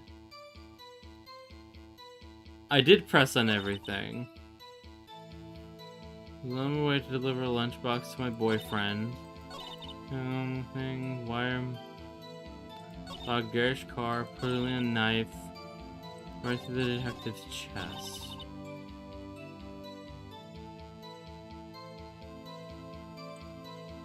Hold on. I can't flip that over. I got the knife itself, the time. If there's something about the time, then maybe, but like there's nothing about the time. There's nothing about the way he died. Because he died due to blood loss. No, wait, he... Hold on. Hold on. He died due to blood loss.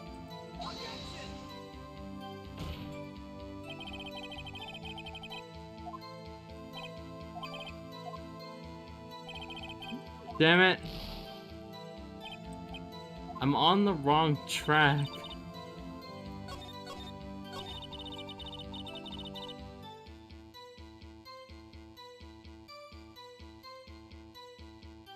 Huh?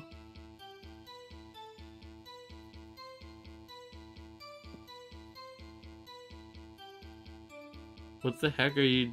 Did you clip me, Ben? Don't clip me, Ben. Alright. Hold on.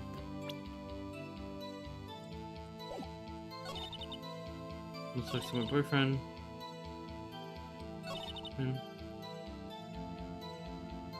It's to a garish car.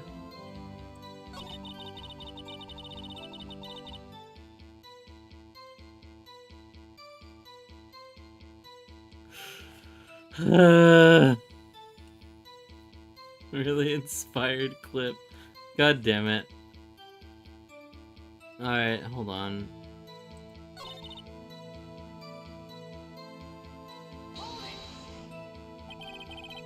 Oh, I already...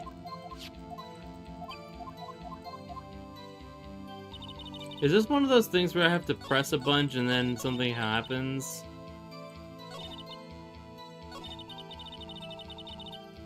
Try to look again at the photo. Hold on.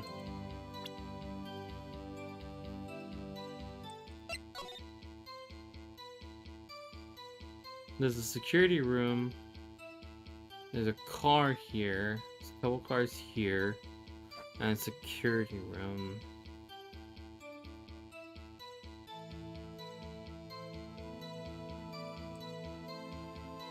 This is Miles' car here.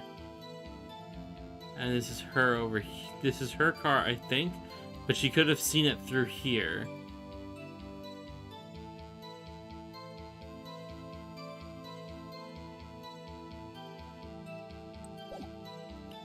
Oh yeah, okay. Maybe.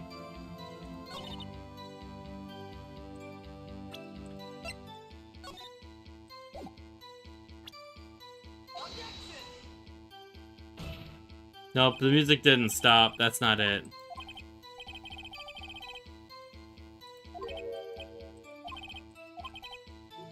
Oh god, I'm gonna lose at this rate. I'm gonna lose at this rate.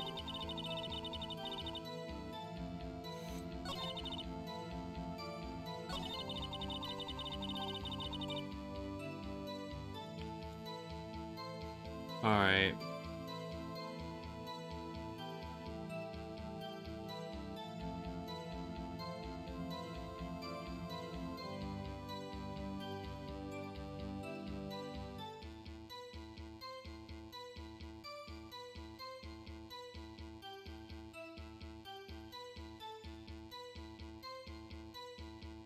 Okay. Alright.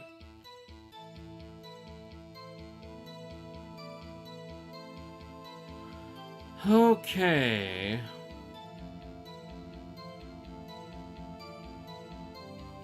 Hold on, I'm missing something.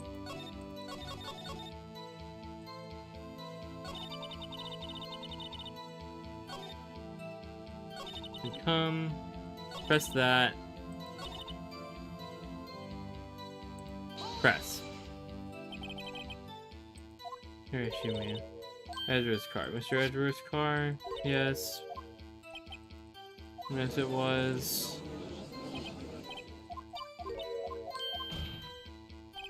What is your testimony? Prosecutors are nothing more than worms, ergo, you're a biased witness. You might want to keep those silly opinions to yourself in the future, rookie. Huh? Rookie? Unless you're willing to risk the consequences of doubting me. I'll fry you like bitter, crispy on the outside, chewy on the inside. That, well, it was inspiring. Heard that tagline elsewhere. You could cry plagiarism. I may be relegated to the lowly post-lunch lady, but my instincts are honed. A photograph? You took this? The moment I witnessed the crime, my reflexes took over in a snap. I took a picture. In fact, one of my lunchboxes is rigged with a camera. I suppose it's more exciting than just hanging around your neck. Witness, why am I only seeing this photograph just now? You think I'll show it to you, prosecutor? Think again. My boyfriend works in the photography division of criminal affairs. Well, this most certainly was the defendant.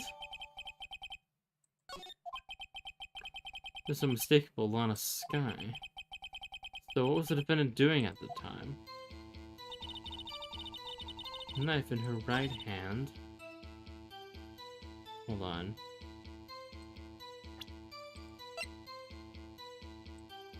Let me see. Let me look at this photograph.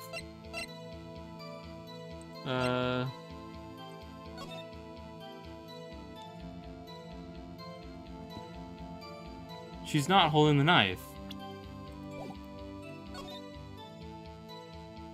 Knife in her right hand. Present the photograph because she's not holding a knife in her right hand. Right? And you witnessed this. You saw Miss Sky stab the victim with a knife. As I've already said, yes.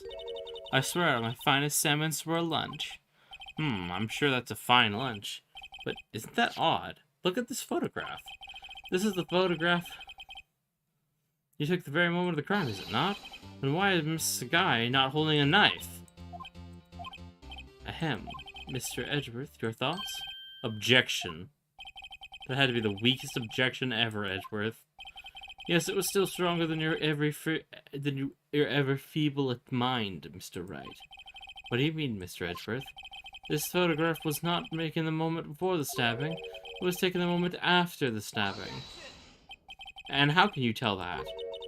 Blood splatter. Huh? See the dark crimson stains on the chief prosecutor's coat. But it's a black and white photograph. Ah, yes, it's hard to tell, but it could be blood. Well, Mr. Wright, I see no problem here.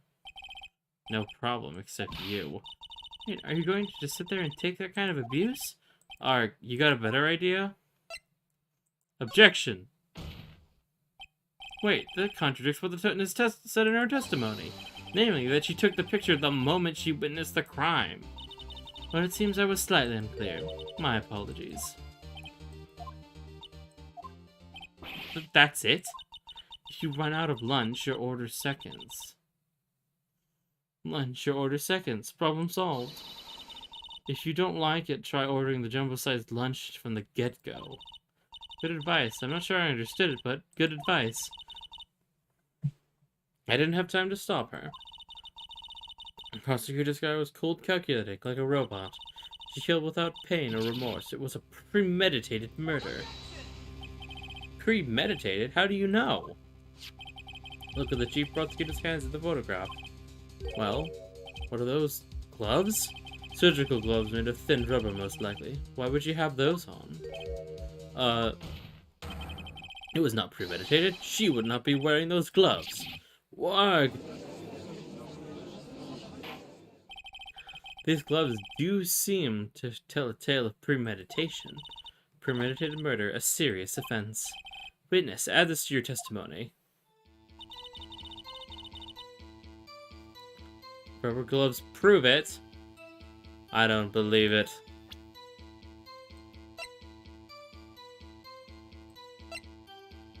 No prints because she had rubber gloves on. Okay. Hold on. I don't believe it. I don't believe it for a second. Hold on. Let's present the knife now.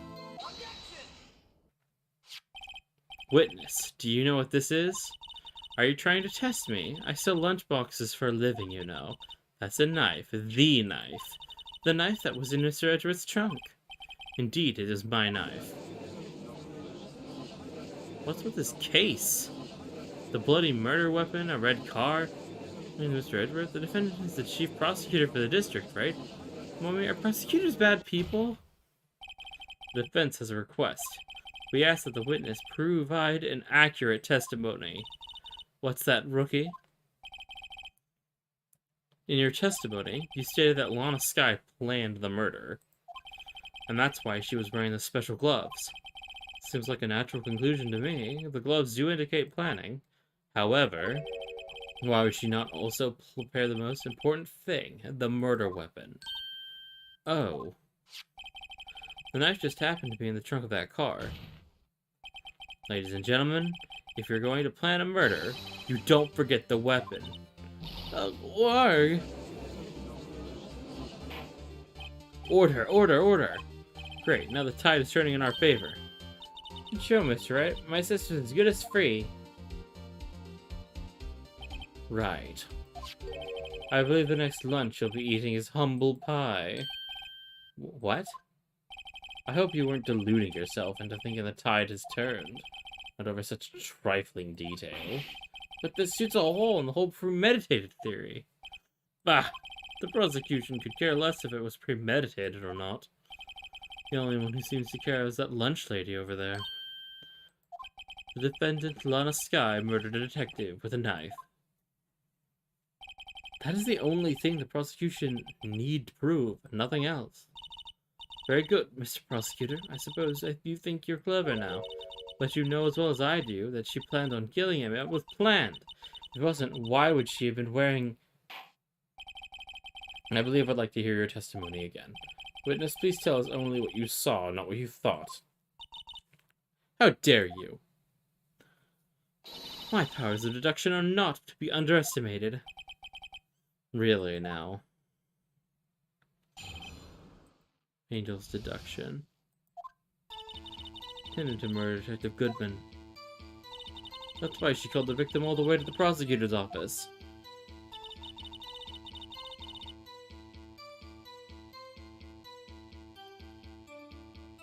Oh, that's weird. That was a weird sound.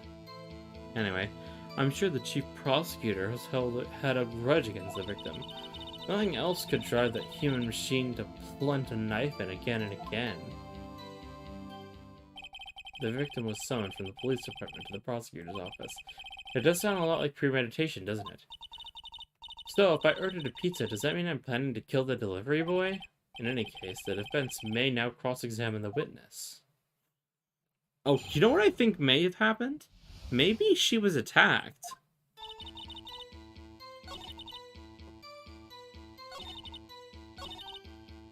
That isn't true. Only one stab wound. You say she stabbed him again and again, but you couldn't have witnessed that. Are you testing me? Then I'll test you. With my moss surprise. I'm afraid the moss is growing under our feet as we wait, Miss Star. Well, what do you mean? I shouldn't have to explain this, but take a look. The autopsy report states that the death was due to loss of blood from one stab wound. Aha! You're right. Good show, Mr. Edgeworth. What a hunk. He's my hero, really. What about my objection? No one noticed? Well, witness. You got the crime scene set, right? Thanks. I always believed that no one should ever mistake ketchup for blood. So, you're saying that you mistook something for blood? When she lifted her knife, I thought I saw blood at her breast. Splattered blood from her victim. That's why I thought she must have stabbed him at least twice. Tell us what you saw then, that you thought was blood. Testify. Her red muffler looked like blood to me. That's how ghastly the whole scene was.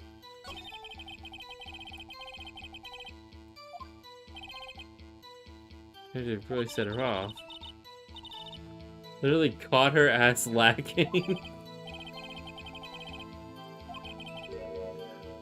Wow. And even Newark will burn longer. We must enter testing is required.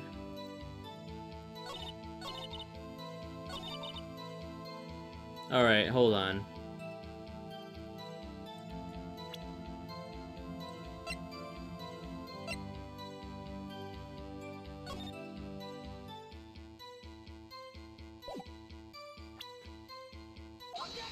She's not wearing one of those. Miss Starr, I demand an explanation. The witness is clear now it's suited for detective work. Well, what? The suspect was not wearing a scarf or a muffler of any kind when she stabbed the victim. And you proved it yourself. With this photograph. Huh? But that... that can't be. Oh, welcome back. We're just opening this testimony wide open with a bunch of facts that she did not say. Only a professional landlady would be so utterly clueless. Congratulations, perhaps you finally found your true calling in life. Harsh words, but good. In the end, Mr. Edgeworth prevails. Was my objection top liver? But I was there. Scarf, no, not that, but something red, really. Well now, where were we? The witness has given us an entertaining interlude, but back to business. What? Very well, witness, continue your testimony. You saw the crime and apprehended the suspect. Tell us about that. Very well. I do remember some things accurately, at least. Ultimately, we couldn't shake the most important part of her testimony. The most important part? The part where your sister stabs the victim. Where he beating her up with words, damn. Apprehending the suspect. After the murder, the suspect attempted to run behind a partition off to her side. I quickly caught her, explained her rights to her, and arrested her on the spot. Yes, when I arrested her, she mentioned the muffler. That's what had me confused in my earlier testimony. The chief prosecutor made to escape, but against an angel star, resistance is futile. You are quite determined about this scarf, are you not, aren't you? I strike like a cobra, snake and bite like a cobra. That's me, Angel Star. That wasn't a very good metaphor. First off, a cobra is a kind of snake. Don't bother me with details unless you want to get bitten. No thanks. Note to self, Mr. Wright is weak against poisonous snake bites.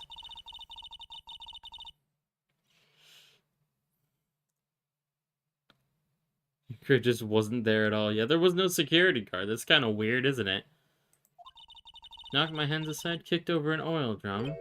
An oil drum? Hard to imagine. Oh, she's beautiful but deadly. A predator, this one. A leopard woman. Rawr.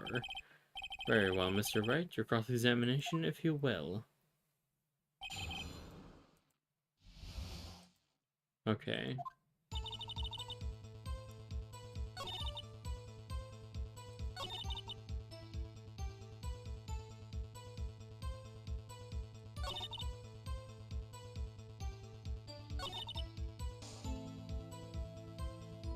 Hmm. Alright, we're gonna press run some of this. Creation of the floor plans. Means this wall next to the car. That's right. There's a wall there, about 6 feet in height. To hide herself. Quite a natural thing for a criminal to do. Hold on.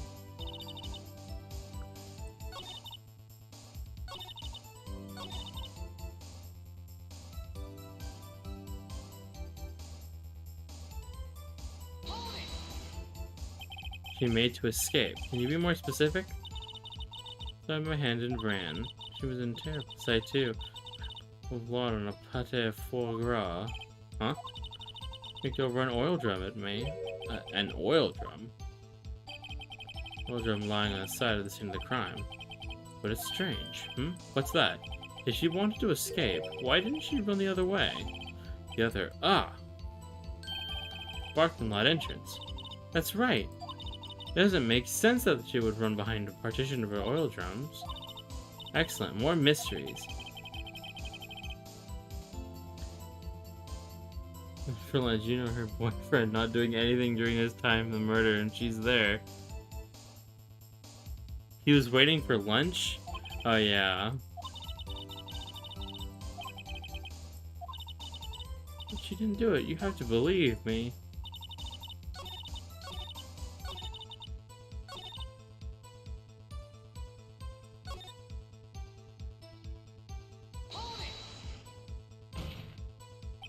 So you never saw this muffler. Witness? As the photographs prove, she couldn't have seen it. That's true. It's acting strangely. The scarf for blood splatter, and now she's saying she didn't see any scarf. It struck me as kind of witness to careless mistakes either. Let's just sort of see when she was down in that parking lot.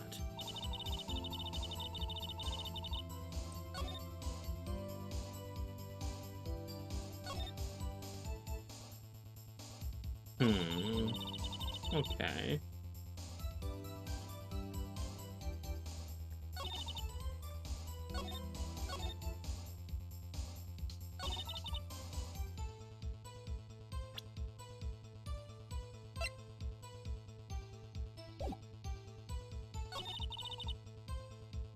Alright, hold on.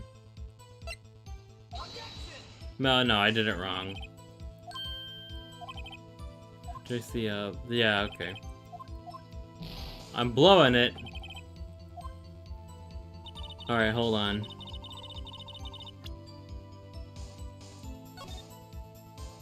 I gotta go all the way back to the top.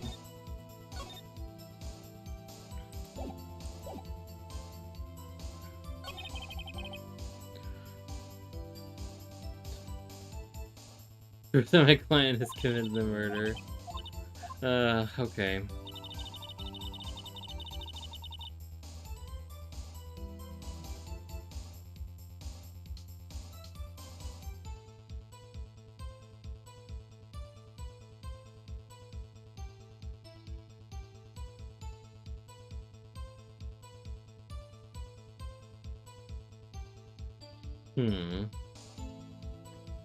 I don't know. This is a little weird.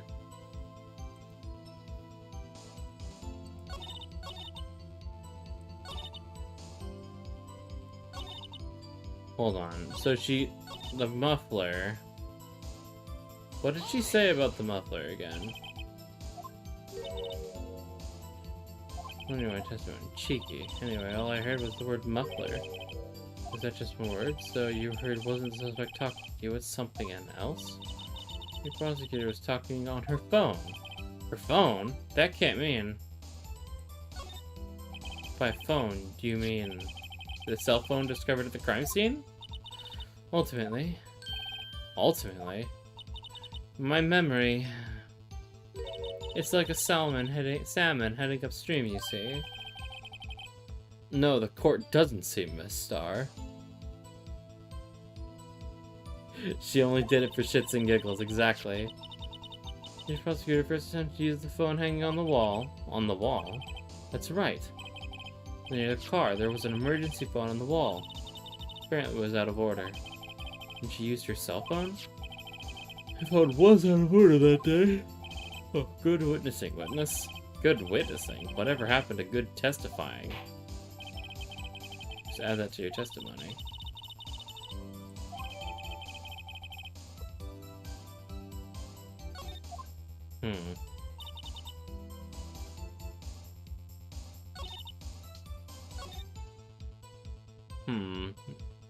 And what happens if I present the... Actually, I should probably save before doing this because I don't want to lose.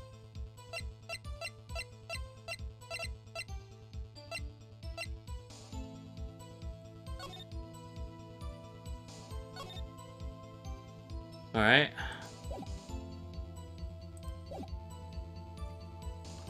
What happens if we present the phone here?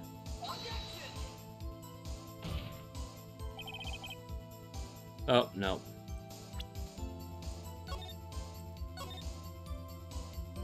I made an oopsie, guys.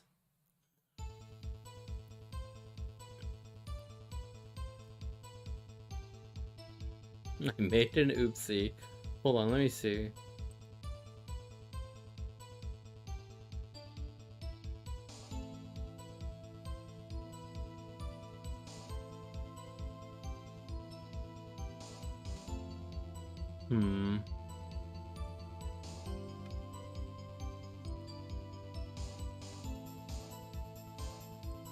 What if I press her on this? Me when the music doesn't stop. Restate your testimony for the court. Aha! I was going to ask the same thing. Listen closely, rookies.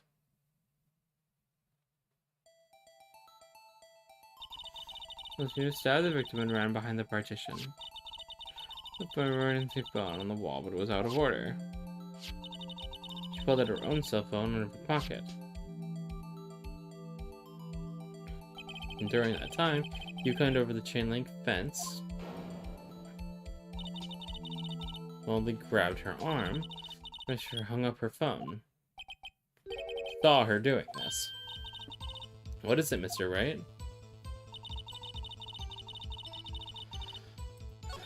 Okay. I just noticed the title of the stream, Jesus. Yeah, it's a funny title. I'm not gonna lie. Alright. What was the title again? It was like, she objects until I Phoenix my rights.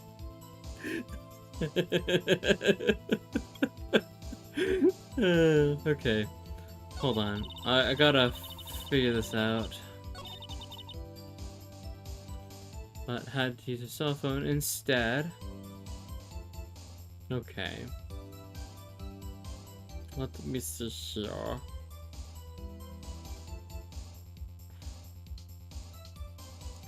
Oh, wait! Hold up.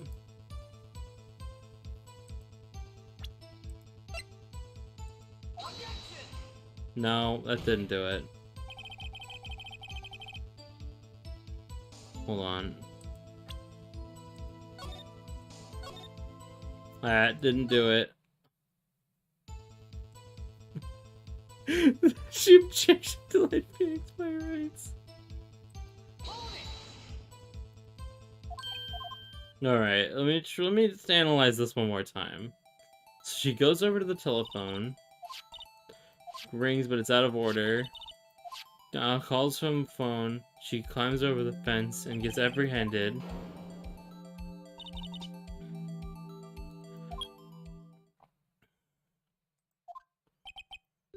Saw her doing this.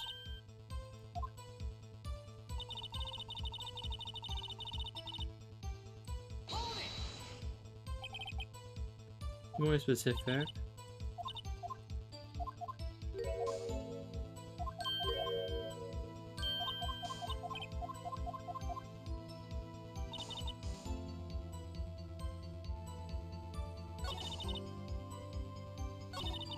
Okay. Much objections on my attorney till I Phoenix him.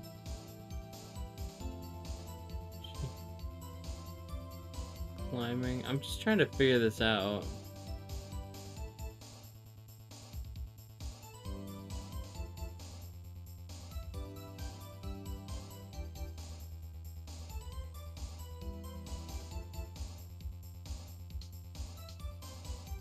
Oh, wait! Hold up.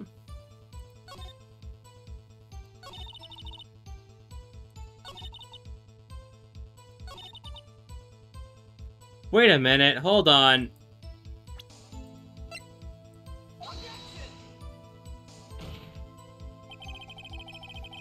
No, hold on, I did it wrong again.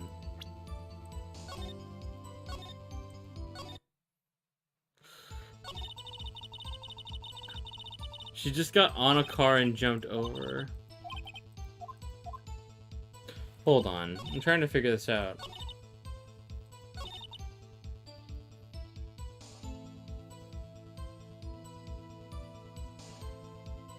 Dad.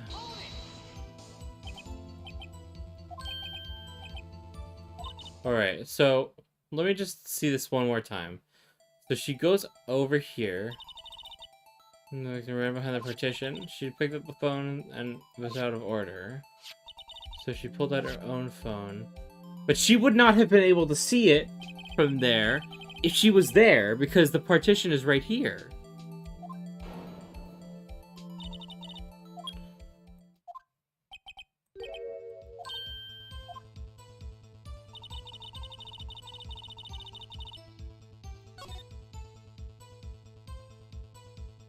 So it makes sense that we present the parking lot floor plans, right?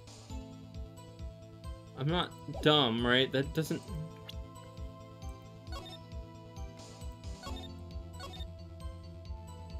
Right?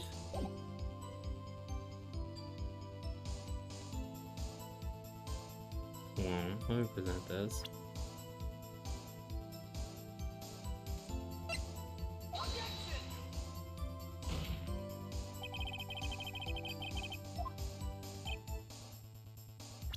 Yeah, I know. Damn it. Alright, I'm looking it up. Fuck this.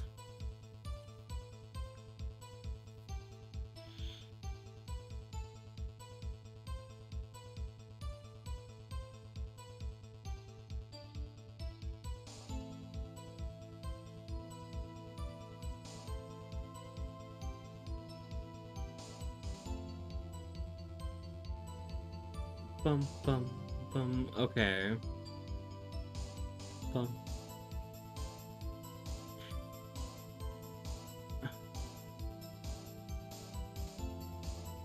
The way... Hold on. Maybe if I press it... Okay, no, it's not... Okay.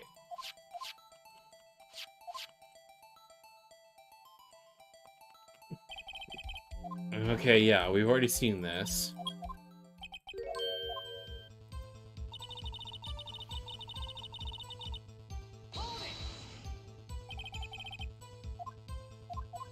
Alright, yeah, we've already established this. If I press again, will that help?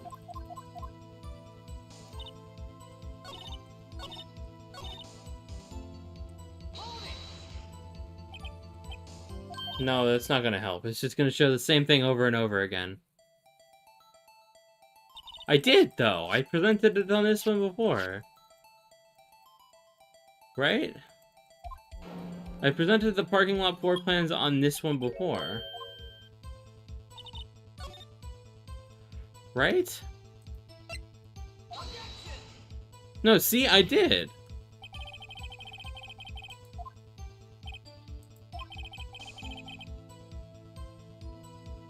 What the heck?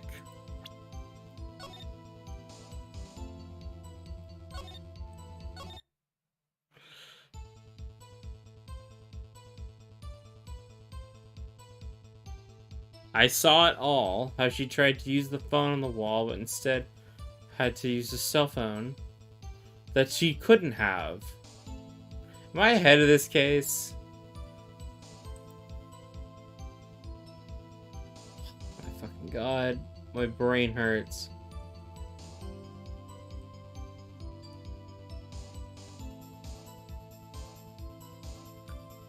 Okay, my brain hurts. And I think...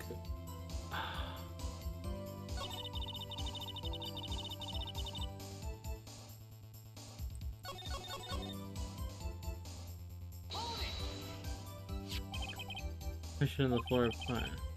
What? That's right. There's a wall there, about 6 feet in height.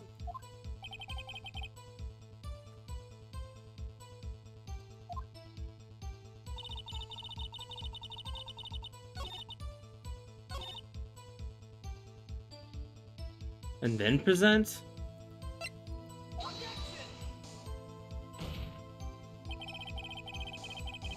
Nope.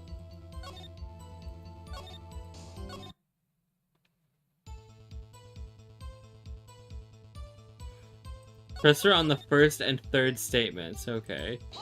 I did press her on this statement. Yeah, we already went over that. And then... press.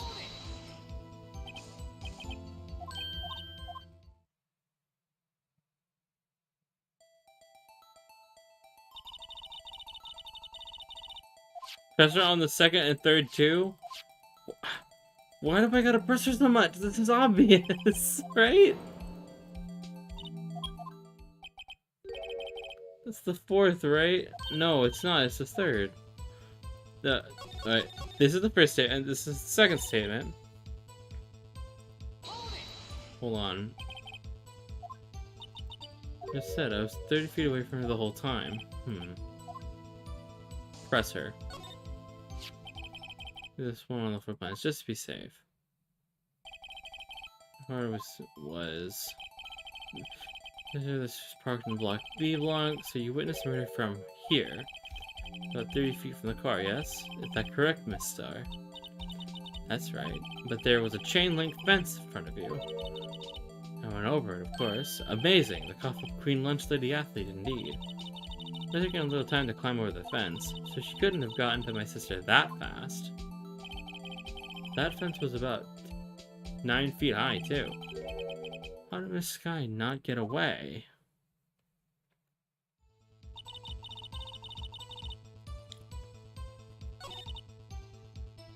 Now do I present it? Okay, now I present it. That's stupid. Miss Star, I have to conclude that you have a personal grudge against Miss Lana Sky. The witness is a former detective. Her testimony is unmarred by personal bias. Well, who would have thought of my knight in shining armor? You would be my knight in shining armor, prosecutor. You who, together with the chief prosecutor, kicked me out 2 years ago. Well, Miss Star, this is a fatal contradiction with your testimony. How do you explain this? Mess with me and I'll make you cough it all up. Ahem. Let's look at the floor plans. You said you witnessed the crime from this point. However, if that's true, you couldn't possibly have seen Miss Sky making that phone call. I believe you see what I'm getting at. That emergency phone was part of the back...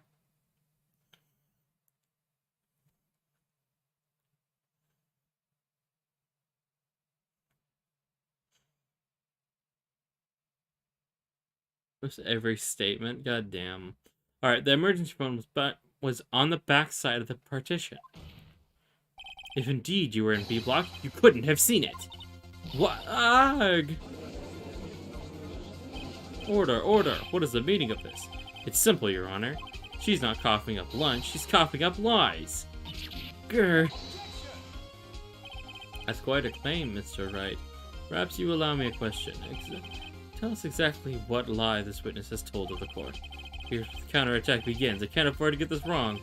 The witness lied about... Hold on.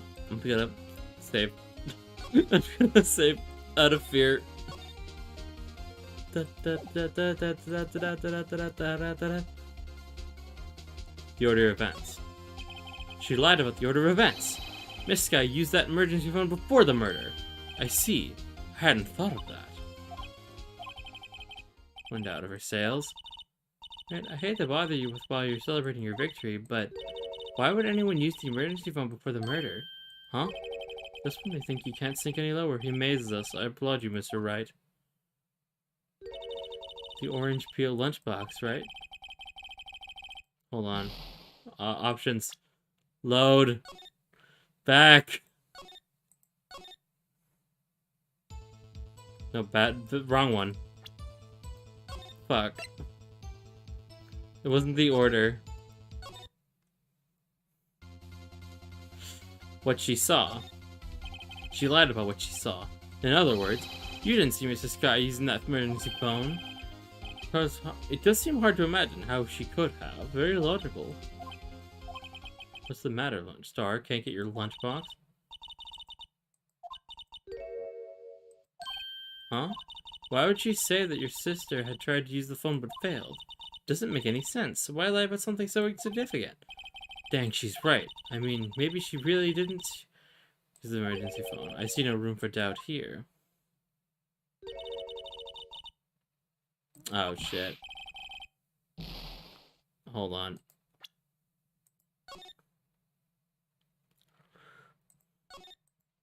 Try that again. Where she saw it. Tried to use the emergency phone, but it was out of order. What is significant about this fact? Nothing. Therefore, it would be pointless for Miss Star to lie about it. Pointless to lie, I see. Let's say the witness did actually see Miss Sky using the emergency phone. It would mean Miss Star witnessed the crime from a different location. A different location? Now that's a pointless lie if ever I've heard one. Before you call me my pointless twice, that's hilarious. I don't know. I'm not smart, okay? At least let me tell it. Let me ask you a question to our clever wordsmith, Mr. Wright. Just where was the witness when she saw the crime? All the testimony we've heard up until now is one direction. The place where Mrs. Starr witnessed the crime was here.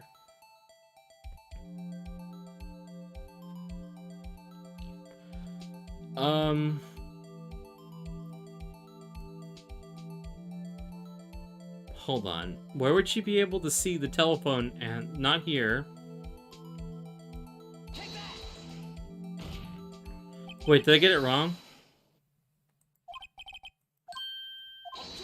Wait.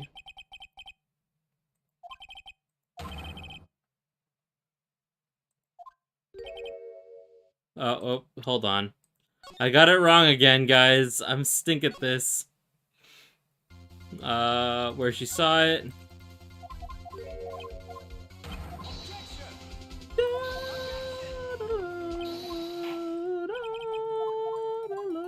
The security room, obviously. I'm smart. A place where she could have been. The security guard room? Indeed, the security guard room in the underground parking lot is well positioned. It's built on the second floor so you can see the entire lot. Location.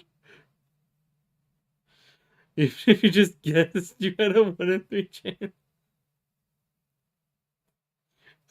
Not failing. They did the silly guess moment. I've been able to emergency from there, but why there? There are so many other places where she could have been, seen the phone. Not in this case, Your Honor. The witness, not being part of the prosecutor's office, couldn't park in a lot. The only place where she could have seen the crime and the back of the partition is here. I remember your testimony. You said you brought a lunch to your boyfriend in the security room, yes? Well, Miss Starr? How many years have I been getting the better of men? To think the tables could have been turned. Today, a man has gotten the better of Angel Starr. Order, order, witness! What have you done? You used to be a detective. You should know better.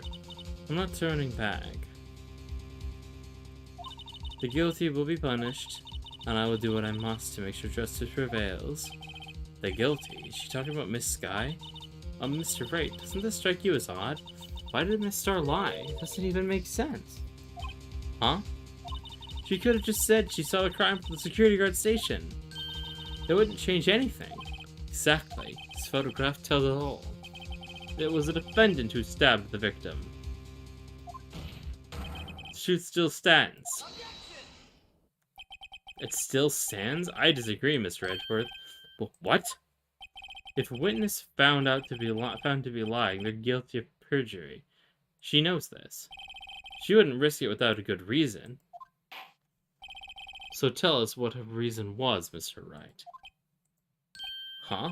Me? Who else? Mr. Wright, let's review what we know. How did she take the picture?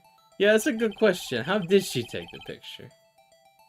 So Star witnessed this crime at the security guard station, but she lied and said she was in B block. Made a vital difference, but what? What would change? Alright. Well, watch me get it wrong again. Here we go. The angle view of the crime, distance to the crime, or difference in lighting. I don't... Angle of view of the crime. Why, it's the angle at which she saw the crime occur would change. The angle? What do you mean? Well, the security guard station is on the second floor, and, she would have sort of a more 3D view of the crime. And this is important. Why? I stink at this. I fucking stink. I stink so bad at this stupid, stinky game. Come on. Distance. Yeah, okay. It makes more sense when you say it. It's just, I'm trying to think. It changes the distance between her and the scene of the crime. Hold, says Mr. Wright, but one look at the floor plan says quite clear. The distance between the scene of the crime and the guard station is 30 feet. I don't see how it would change what she could see. What she saw is not in question here. It matters is the time it would take her to reach the scene of the crime. Miss Starr, you witnessed the crime from the security guard station. Now, how long did it take you to get from there? The scene of the crime where you arrested Miss Sky. Well, witness? Yes? You ordered the squid wheels, right? The quality of my lunches has gone from low to inedible. I was bringing a PB&J lunch with fresh boysenberry jam to my boyfriend. Boysenberry for your boyfriend. He wasn't in the station, so I waited. I witnessed the crime from the glass-walled station. And before I knew it, I found myself running towards the scene, but the door was locked. I couldn't open it.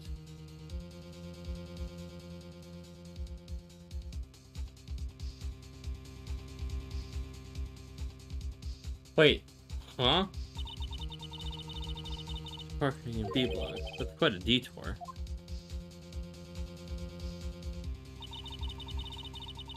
Well, it took me at least 5 minutes to get to the scene of the crime. But 5 minutes?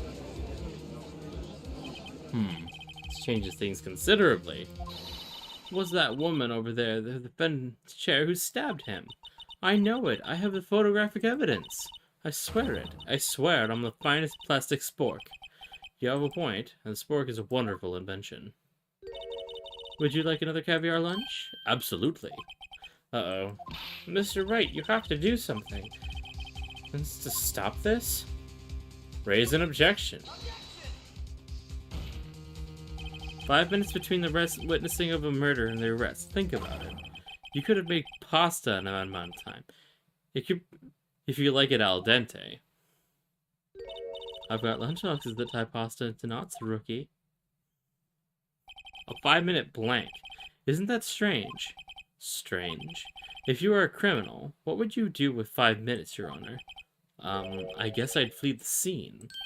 Hey, don't give me a wrong idea. I didn't kill anyone. But you have the instincts of a killer. You would run. But this time was different. This guy dawdled at the scene of the crime. She even had a picture taken. No true criminal would act in this way. It's inconceivable. Yeah. Walking speed 10 meters per hour. Yeah, it's a little ridiculous. Seems to come to end this testimony. The witness has a grudge against the defendant and a blank in her testimony. Mr. Edgeworth, is the next witness ready to go? Unfortunately, I'd appear to have overestimated this witness on account of her professional history. We did it! We screwed that can shut, Mr. Wright. That was too close. I'm afraid that the cough-up queen has been dethroned. And with that, the court is adjourned. Hold it. Edgeworth, you ordered the squid wheels, right? That's the one she tried to foist off me. I've run to take defense team's leftovers. Anything else to say? I might be able to save you. I have a decisive evidence. What's that? This is another one of her trick lunch boxes? My apologies, but we have no further questions to ask of you, Miss Star. Ah. Is this your jumbo lunchbox? Whoa, a triple-decker! Out of defense to the witness's determination, I'll allow one more testimony. Let's hear about this decisive evidence. Like the lunch lady motto says, you won't be disappointed. God, she just keeps going on and on, doesn't she? He wasn't there. He said a testimony. That's all I'm going off of. Yeah, it's true. That's the decisive evidence. I should have mentioned that those 5 minutes were crime scene, and now... shoe. Did I not bring this up? 2 types of blood were found on the shoe. One was, of course, the victim's, and the other blood type matched the defendant, Miss Lana Skye. The shoe proves that it's flawless decisive evidence. Well, what? There was blood found on that shoe? Try lunch then, for all your lunch and decisive evidence needs. Okay, witness, what's the meaning of this? Why is it the first time I've heard of this evidence?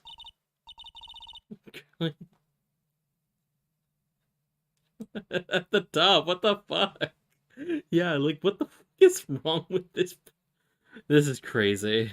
Simple, I've already said. I don't trust you with evidence, Mr. Edgeworth. That's why I took the liberty of investigating this myself. And you had blood tests performed. Didn't I mention? I have 3 boyfriends in forensics. In any case, Your Honor, I can't accept this as evidence. What? You must know the 2 rules of evidence law. For 1, no evidence shall be shown without the approval of the police department. In other words, the shoe is illegal evidence, at least for the time being. Is that right, Mr. Wright? It seems so. Edgeworth is... It seems so. Edgeworth sure is celebrating. Not so fast, Mr. Edgeworth. Don't forget, I used to be a detective. As I mentioned previously. This polycule has terrible vibes.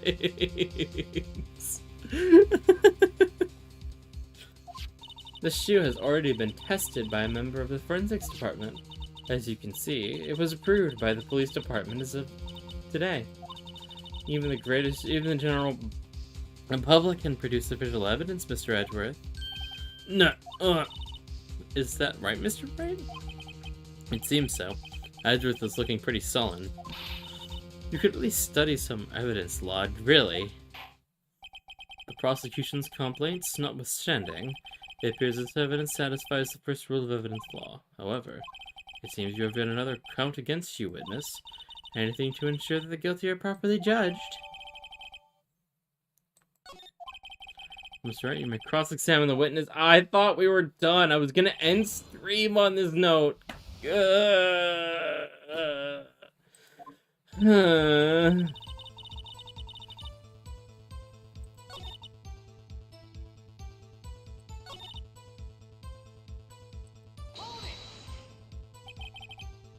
Physics department. Something is evidence in court you need to prove it. To do that, evidence must be analyzed by a forensics. Trying to get her to shut up.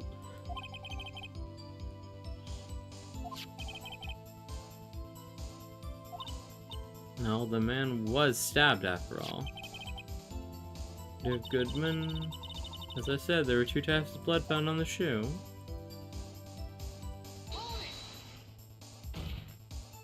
You can't say for sure this blood belonged to the defendant without a blood test. You know about blood tests, rookie? Huh. Well, speak up. Well, blood comes in 4 types, A, B, O, and AB.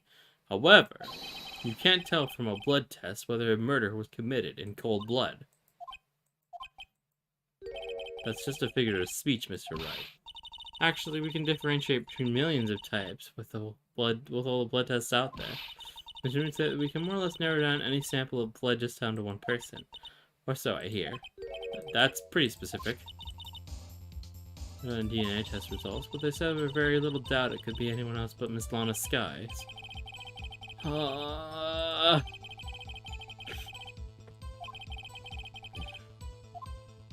I feel sick from having to read this all.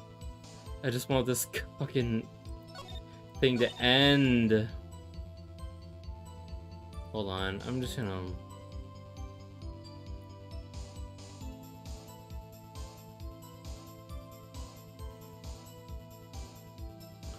Alright. Let's just press everything. Let's just press everything and then, like... You know what? No, we're gonna cliffhanger this. We're gonna cliffhanger this. I need to take a break. Is there anyone else streaming right now? Anyone I know? Hold on one second. Okay.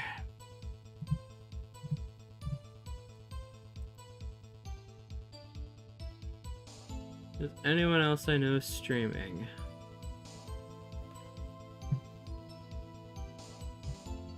No, no one else I know is really streaming, so that's pretty interesting.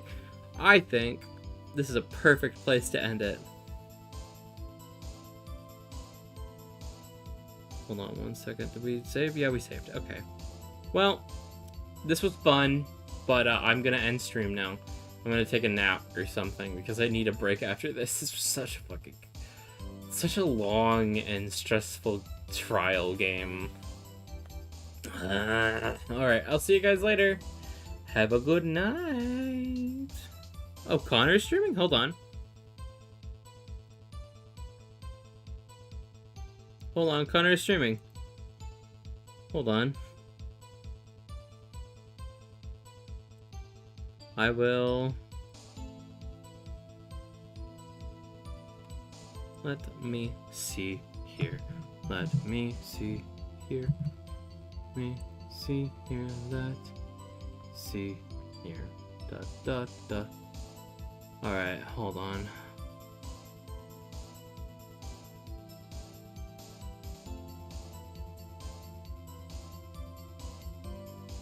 I'm just gonna really quickly...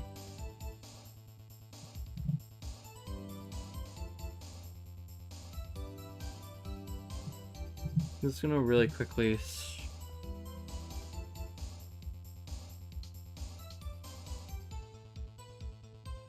Hold on.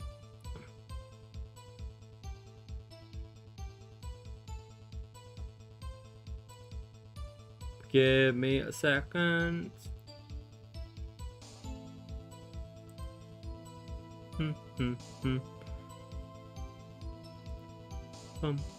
Alright, okay. There we go. I'm gonna just really quickly...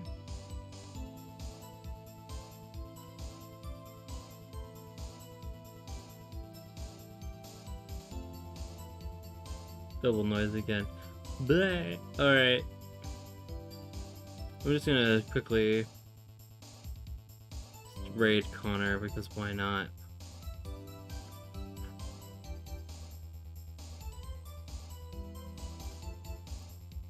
How do I raid somebody on this stupid thing? Raid channel, there it is. Alright.